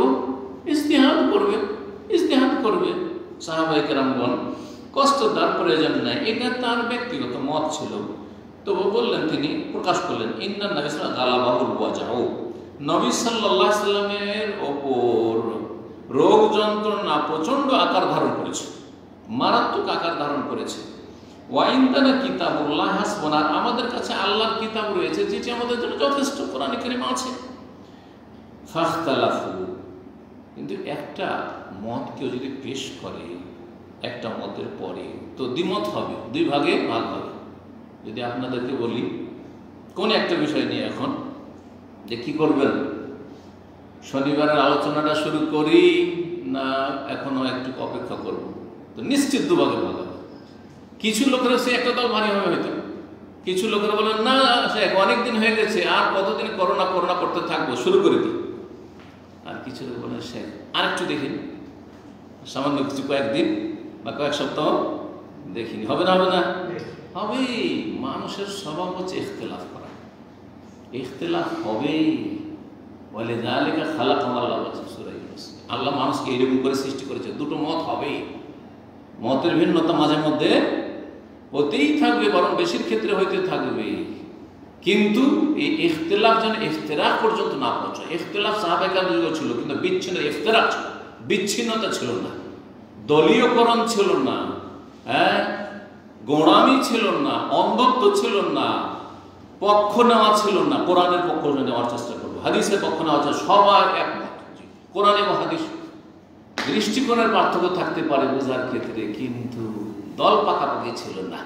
উম্মতকে ভাঙতে চাননি। এমনকি চার ইমাম আবু হানিফা, শাফি, মালিক, আহমদ ইখতিলাফ হয়েছে, তারা উম্মতকে চার ভাগে বিভক্ত করতে চাননি কখনো। এই যে সাহিহ হাদিস, সহিহ হাদিস আমাদের মযহাব। সবাই যদি চারজনই বলে সহিহ হাদিস আমাদের মযহাব, তো একই তো থাকলো, চারটা কোথায় হলো, যেটা তো হওয়ার কথা। কিন্তু এমন দল পাকিয়ে দিলেন যে একজন আরেকজনের পিছনে সালাত আদায় করবেন, আর একজন আরেকজনকে আরেক দলকে দেখতে পাচ্ছেন না। এইটি হারাম কাজ করেছে। আর তাআসসুবুল মাযহাবি হারাম, মযহাবি গোঁড়ামি হারাম। বাকি মযহাবের ইজতিহাদে যেটা যাকে বেশি শক্তিশালী লাগে সেটার উপর আমল করুক, সেটা আবু হানিফা রাহমাহুল্লাহর সাথে মিলে যাক, অসুবিধা নেই। বহু মাসাইলে আমি হানাফি, বহু মাসাইলে আমি হানাফি, এই অর্থে হানাফি যে আবু হানিফা রাহমাহুল্লাহর মতকে প্রাধান্য দিয়ে দেয়, কিন্তু তার আগে সেটি হাদিস দ্বারা, কোরআন হাদিস দ্বারা শক্তিশালী সেই জন্য, এবং সাহাবায়ে কেরামদের উক্তি বা আমাদের আমলের মাধ্যমে শক্তিশালী সেই জন্য, অন্ধভাবে নয়। বহু মাসাইল ইমাম শাফির মাসলাকে প্রাধান্য দিই, অনেক মাসাইল ইমাম আহমদ রাহমাহুল্লাহর মাসাইলকে প্রাধান্য দিই, কোন মাসাইল বা অনেক মাসাইল ইমাম মালিক রাহমাহুল্লাহর মাসলাকে প্রাধান্য দিই। তো আমি হানাফিও, আমি শাফিও, আমি মালিকও, আমি হাম্বলিও, আর আমি মুহাম্মদী সাল্লাল্লাহু আলাইহি ওয়াসাল্লাম। এরকম হইতে হবে। এটা হচ্ছে মযহাবের হাকিকত, মযহাবের মর্ম কথা। কিন্তু মযহাব মানে দল পাকানো, মযহাব মানে গোঁড়ামি, তাআসসুব, মযহাব মানে উম্মতকে ভাগ বন্টন করা, আর এক মসজিদে চার মুসাল্লা কায়েম করা মসজিদে হারাম, এইটা হারাম। যে হারামকে আল্লাহর রহমতে এবং এই সৌদি আরবে ন্যায়পরায়ণ শাসক এবং এই সৌদি শাসন ব্যবস্থার প্রতিষ্ঠাতা বাদশাহ আব্দুল আজিজ রহমতুল্লাহি আলাইহি, তিনি এই চার মুসাল্লাকে রাতারাতি গড়িয়ে দিয়ে এক মুসাল্লা কায়েম করেছেন। আল্লাহ যেন তাকে জাযায়ে খায়র দান করেন এবং তাকে আল্লাহ যেন তার রহমতে ঢেকে নেন, জান্নাতে উচ্চ স্থান দান করেন। কি বলছিলাম, ইখতিলাফ শুরু হয়ে গেল। ফাখতালাফু, লোকের মতবিরোধ শুরু করলো। কেউ বলছেন না লিখে নাও, বলছেন না থাক থাক থাক, শুরু হয়ে গেল। ওয়া কাসর আল্লাকাত, যখন দুটি মত হবে তখন হইচই শুরু হবে কিনা। বা কাসর আল্লাকাত, আর শোরগোল বেশি হতে লাগলো। আওয়াজ, অসুস্থ ব্যক্তির সামনে যদি আওয়াজ উঁচা হয় কষ্ট লাগে না, লাগে না, বিরক্তিকর। এই জন্য অসুস্থ ব্যক্তির কাছে বেশি সময় বসে থাকতে হয় না, বেশি গল্প করতে হয় না, বেশি কথা বলতে হয় না, এমনকি অসুস্থ ব্যক্তির সাথেও বেশি কথা বলতে হয় না। কালা, তখন রাসূল বললেন কুমু আন্নি, তোমরা সরে যাও, চলে যাও, চলে যাও। কুমু আন্নি ওয়ালা ইয়ামবাগি ইনদি তানাজু, আমার কাছে বা আমার সামনে তোমাদের ঝগড়া দ্বন্দ্ব করাটা সমীচীন নয়, উচিত নয়। এখানে তোমরা তর্ক বিতর্ক করছো, এটা উচিত নয়। ফাখারাজ ইবনে আব্বাস, তখন আব্দুল্লাহ বিন আব্বাস রাদিয়াল্লাহু তাআলা আনহুমা বেরিয়ে গেলেন। এরপর বলে ইন্না রাজিয়াতা কুল্লা রাজিয়া মা হালা বাইনা রাসূলিল্লাহ সাল্লাল্লাহু আলাইহি ওয়াসাল্লাম বাইনা কিতাবিহি, নিশ্চয়ই মর্মান্তিক মুসিবত হচ্ছে যে আল্লাহ রাসূল সাল্লাল্লাহু আলাইহি ওয়াসাল্লামের মাঝে এবং আল্লাহ রাসূল সাল্লাল্লাহু আলাইহি ওয়াসাল্লামের এই লিখনির মাঝে যে অন্তরায় হয়ে গেল, ঠিক একটা কথা হঠাৎ করে উঠে গেল, আর তারপরে আপসে দ্বন্দ্ব শুরু হয়ে গেল, আর বাধা হয়ে গেল, আর লেখাটা হইল না। আব্দুল্লাহ বিন আব্বাস রাদিয়াল্লাহু তাআলা আনহুর মত ছিল যে লেখাটা হয়ে গেলে ভালো ছিল, তার মতে ঠিক। কিন্তু আপনি আব্দুল্লাহ বিন আব্বাস রাদিয়াল্লাহু তাআলা আনহুকে একদিকে রাখেন, আবু ওমর রাদিয়াল্লাহু তাআলা আনহুকে রাখেন। কাকে আপনি ইলমের ক্ষেত্রে, দ্বীনের জ্ঞানের ক্ষেত্রে প্রাধান্য দেবেন?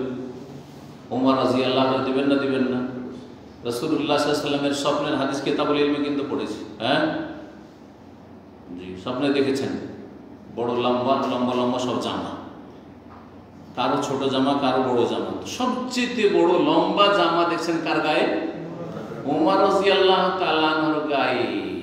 যে ওয়া আলাইহি সাবুন ইয়াজুরু, হ্যাঁ টাকনার নিচেও কাপড় জুব্বা কি হচ্ছে যেন ঘষটাচ্ছে, মাটিতে ঘষটাচ্ছে।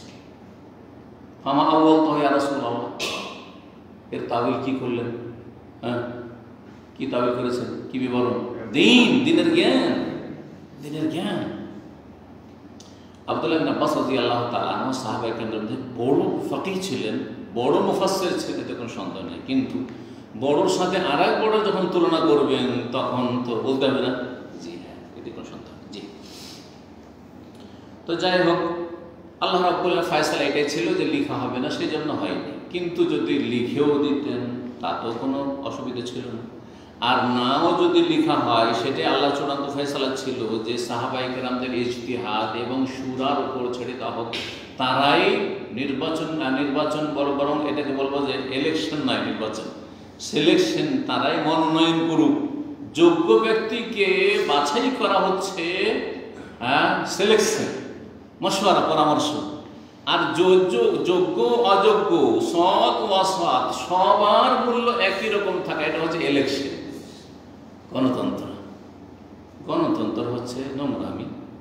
কোনোদিন যোগ্য নেতা আসবে না গণতন্ত্রের মাধ্যমে যে আল্লাহর বান্দা আর শয়তানের বান্দা সমান, হ্যাঁ, আল্লাহর ওলি আর শয়তানের ভক্ত সমান, হ্যাঁ, পাপিষ্ট আর নেক ব্যক্তি সমান, না না, সমান না।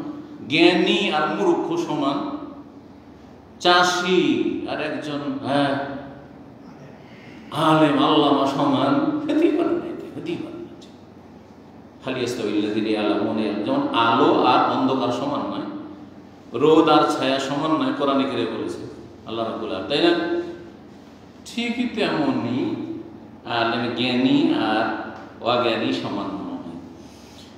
তো এই ছিল হাদিস। এই হাদিসে কি আসলো? রাসূলুল্লাহ সাল্লাল্লাহু আলাইহি ওয়াসাল্লাম লিখে দেওয়ার ইচ্ছা করলেন, যেটা কোরআন ছিল না, সেটা কোরআন ছিল না। তাহলে বোঝালো কোরআন ছাড়া অন্য কিছু প্রয়োজনে লেখা যায়, এবং রাসূলুল্লাহ জীবদ্দ সব লেখা হয়েছে, কিন্তু বিক্ষিপ্ত হয়ে লেখা হয়েছে। আর এখন যদি আপনি পুরো লিখেন, যা ক্লাস করছেন সব লিখছেন। আমার মদিনা ইউনিভার্সিটিতে যা ক্লাস পড়তাম তার লেখার চেষ্টা করতাম, যে যত লিখতে পারে, যে যত লিখতে পারে। হ্যাঁ, তো তারপরে সেই যুগে এরকম নোট খুব কম দেওয়া হয়তো। প্রথম দিকে আমরা যত্ন নিতাম লেখার, যে কোনো সাবজেক্ট। কোনো ওস্তাদ একটু আস্তে আস্তে বলতেন, অথবা একবার বোর্ডে কিছু পয়েন্ট লিখছেন, তারপরে সারা এক্সপ্লেন করছেন, তো লেখার সুবিধা হতো।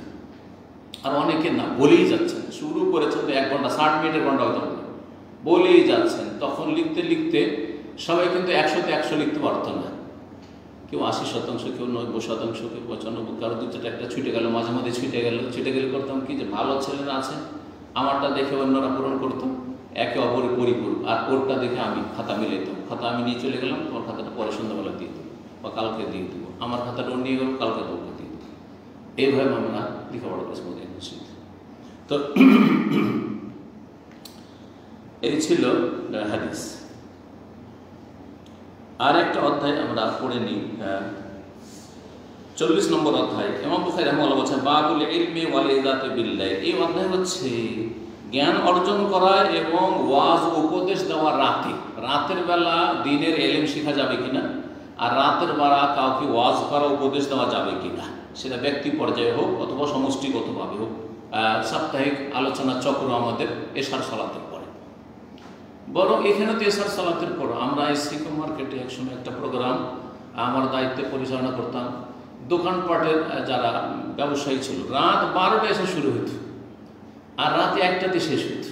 এক বাসাতে এখানে জাযাকাল্লাহু খাইর উনি করাতেন, কিন্তু আমার তত্ত্বাবধানে হইতো। মাঝে মাঝে আমি থাকতাম, কিন্তু না থাকলেও মানে দেখাশোনাটা আমার হইতো।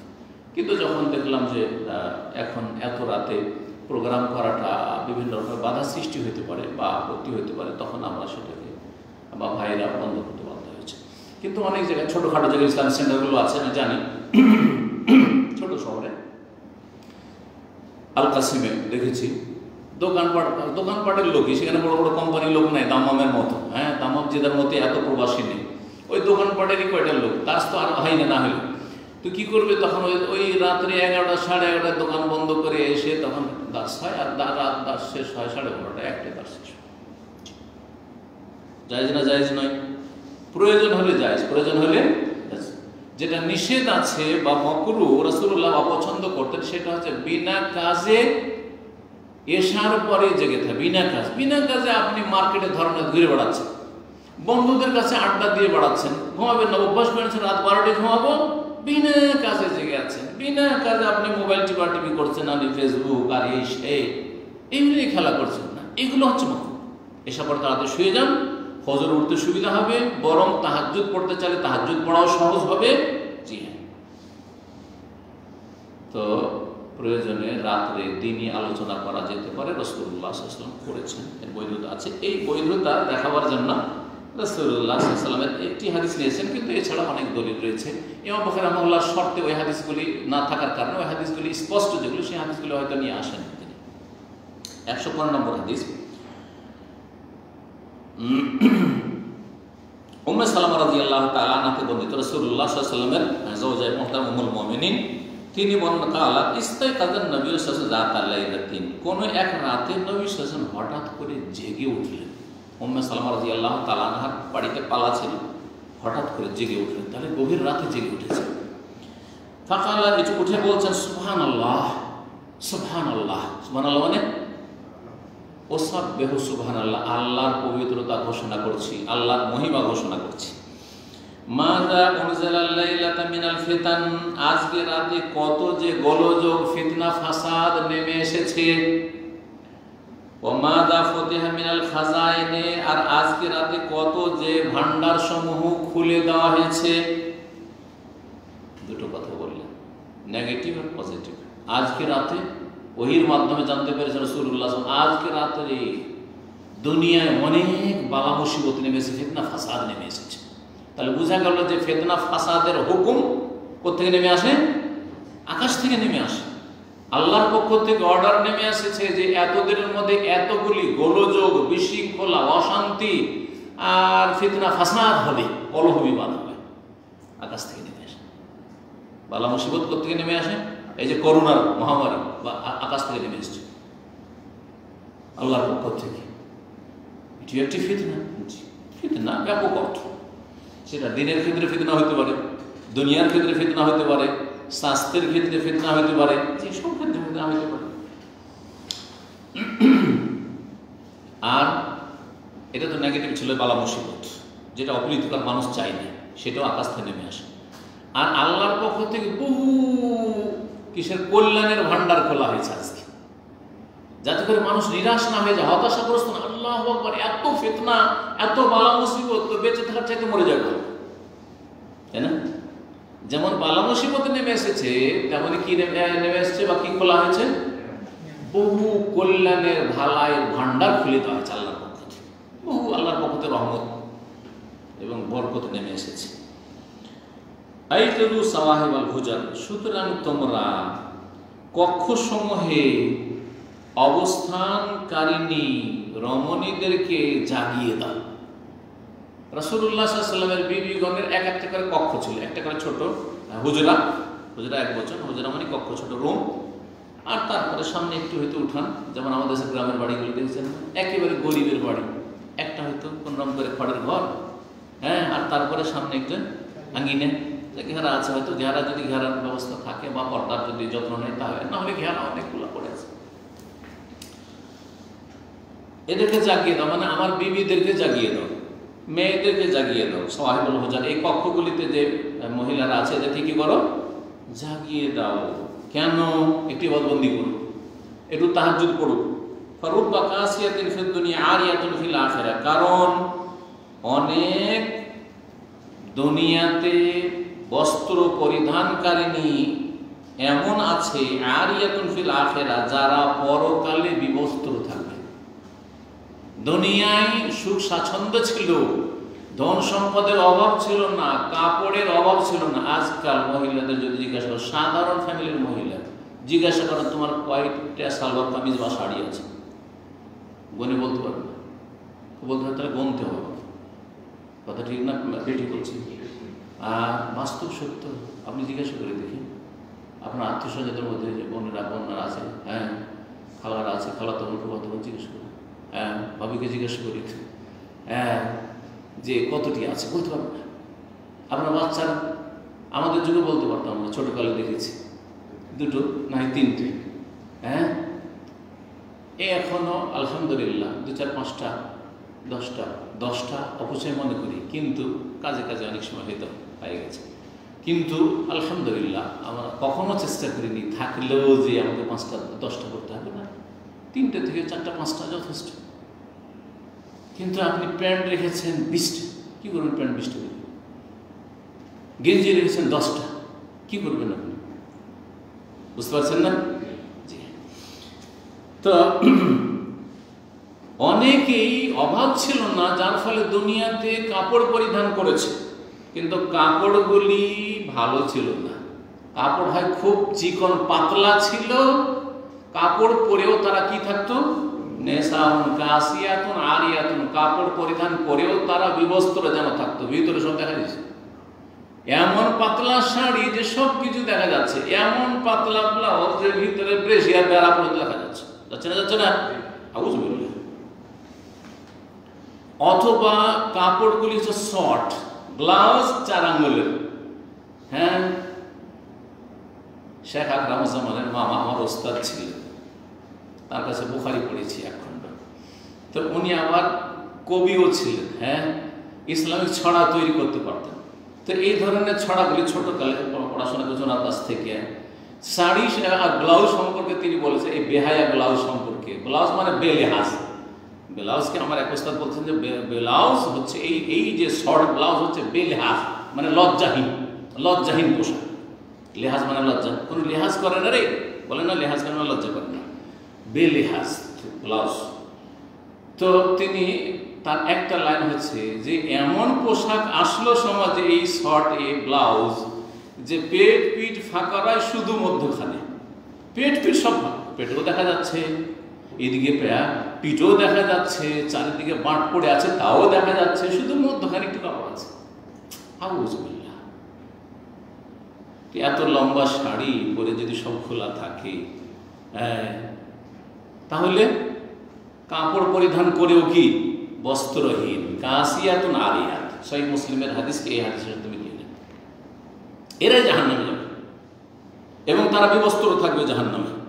বস্ত্র পাবে না সেখানে, জান্নাতের পোশাক পাবে না, সেখান থেকে বঞ্চিত হবে তাদের এই পাপের কারণে, বেহায়া পর্দা হওয়ার কারণে। অথবা কাপড় মোটাই কাপড় হবে কিন্তু টাইট হবে, জেন্টস প্যান্ট, টি শার্ট, আর কোন জায়গায় কত ইঞ্চি মুচ আর নিচ সব দেখা যাচ্ছে, বোঝা যাচ্ছে। হ্যাঁ, হাঁটু পর্যন্ত খোলা, রানের কিছু অংশ খোলা। মহিলাদের কোনো কিছুই খোলা চলবে না। হ্যাঁ, সব কিছু ঢাকা থাকবে, শুধু হাত, আর যদি টাকার নিচে বলে সেটা আলাদা কথা প্রয়োজনে, কিন্তু হাত কাজ করার জন্য চেহারাও পর্যন্ত ঢাকতে হবে, এটি হচ্ছে সঠিক মত। সেখানে এইভাবে বেহায়া বেপরদা কাপড় কেউ যদি পরিধান করে, পাতলা কাপড় হওয়ার কারণে বা শর্ট কাপড় পরার কারণে শরীরের কিছু অংশ ঢাকছে, কিছু অংশ ঢাকছে না, তো ফারুব্বা কাসিয়াতিন ফিদ দুনিয়া, এরা শরীরে কাপড় তো দুনিয়াতে রাখতো, কাপড় পরিধানকারিণী ছিল, কিন্তু আরিয়াতুল ফিল আখিরা, পরকালে তারা বিবস্ত্র উলঙ্গ হবে, জাহান্নামে জ্বলবে উলঙ্গ হয়ে। কেন? যে কাপড়গুলি তো শরীর ঢাকতো না তাদের, কাপড়গুলি পরেও ঢেকেও সব কিছুই দেখা যেত। আমাদের দেশের কিছু বেহায়া মহিলারা আছে, বিশেষ করে যারা নদীর পাশে বাস করে, নদীতে গোসল করে অথবা পুকুরে গোসল করে যখন ফিরে আসে বাড়ি, তখন দেখেছেন আউযুবিল্লাহি মিনাশ শাইতানির রাজিম, শয়তান লজ্জা পেয়ে যাবে এইসব মহিলাদেরকে দেখলে। শরীরে কাপড় এমনভাবে লেগে গেছে, আউযুবিল্লাহ, সব কিছু দেখা যাচ্ছে।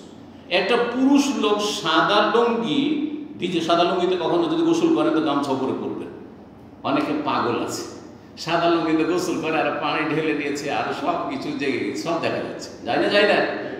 দেখা যাবে। তাহলে পুরুষের যদি এরকম দেখা যায়, সেটা যদি হারাম হয়, হ্যাঁ, উলঙ্গ হয়ে যাওয়া হয়, কাপড় পরে সে উলঙ্গ, কারণ সব দেখা যাচ্ছে তার।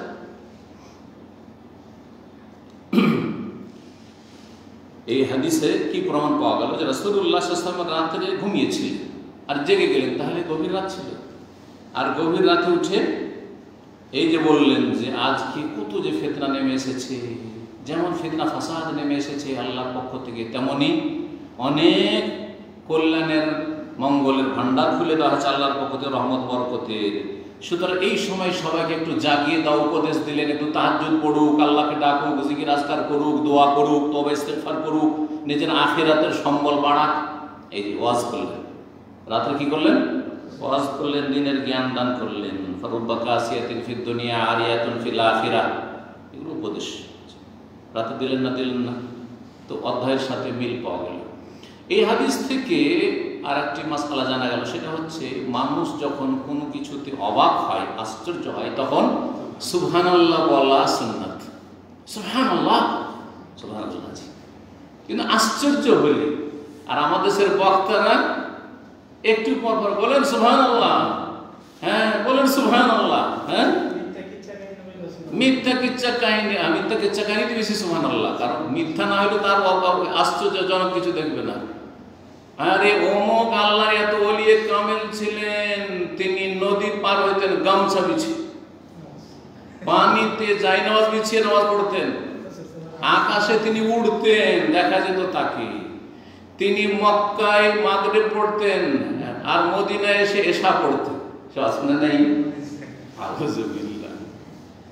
নবী সাল্লাল্লাহু আলাইহি ওয়াসাল্লামের কবর থেকে কবরের কাছে গিয়ে, কবর তো বলবে না, রওজা শরীফে গিয়ে একজন গিয়ে সালাম বলল, আসসালামু আলাইকা ইয়া জাদ্দি, হে নানা, হে দাদা, আপনাকে সালাম। তখন ওয়া আলাইকাস সালাম ইয়া ওয়ালাদি, বেরিয়ে আসলো। তবলিগি নাসাব ফাজাইল আমলে আছে। আকাঙ্ক্ষা করলেন যে ইয়া রাসূলুল্লাহ, আপনার হাতখানে একটু চুমু দিতে চাই। চট করে কবর ফেটে গেল, হাত বেরিয়ে চলে আসলো। 555 হিজরিতে। আর আহমদ রেফাই, আব্দুল কাদের জিলানী নাকি সবাই ছিল, হজের মৌসুম ছিল, 90,000 লোক নাকি হাতেই চুমা দিল। এত জালিয়াতি, 90,000 লোক সম্পর্কে মিথ্যাচার। আউযুবিল্লাহ। মিথ্যার ধর্ম এই তবলিগি ধর্ম। আউযুবিল্লাহ। এরকম সুবহানাল্লাহ, সুবহানাল্লাহ, সুবহানাল্লাহ। এখন দেখেন একবার হাত বের করে, সব পুরাতন ঘটনা।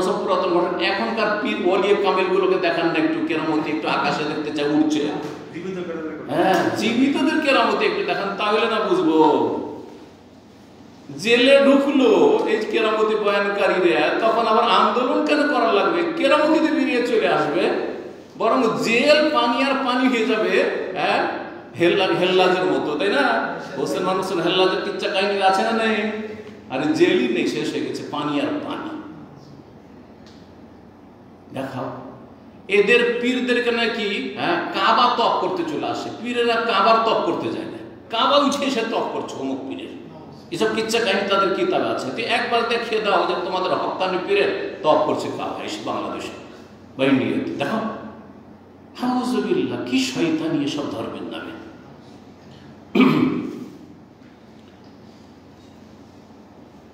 আজকে এখানে আলোচনা শেষ করি। আল্লাহ রাব্বুল আলামিন যেন আমাদেরকে উপকারী জ্ঞান দান করেন এবং বিশুদ্ধ ইবাদত বন্দেগীর তৌফিক দান করেন। আমাদের গুনাহ খাতা আল্লাহ যেন মাফ করে দেন এবং আমাদের হেদায়েতের পরে গুমরাহি থেকে আল্লাহ যেন সবসময় বাঁচিয়ে রাখেন। রব্বানা আতিনা ফিদ দুনিয়া হাসানা ওয়া ফিল আখিরাতি হাসানা ওয়া কিনা আযাবান নার। রব্বানা যালামনা আনফুসানা ওয়া ইল্লাম তাগফির লানা ওয়া তারহামনা লানাকুনান্না মিনাল খাসিরিন। রব্বানা লা তুযিগ কুলুবানা বা'দা ইয হাদাইতানা ওয়া হাব লানা মিন লাদুনকা রাহমাতান ইন্নাকা আনতাল ওয়াহ্হাব। ربنا آتنا من لدنك رحمة وهيئ لنا من أمرنا رشدا. سبحان ربك رب العزة عما يصفون وسلام على المرسلين والحمد لله رب العالمين.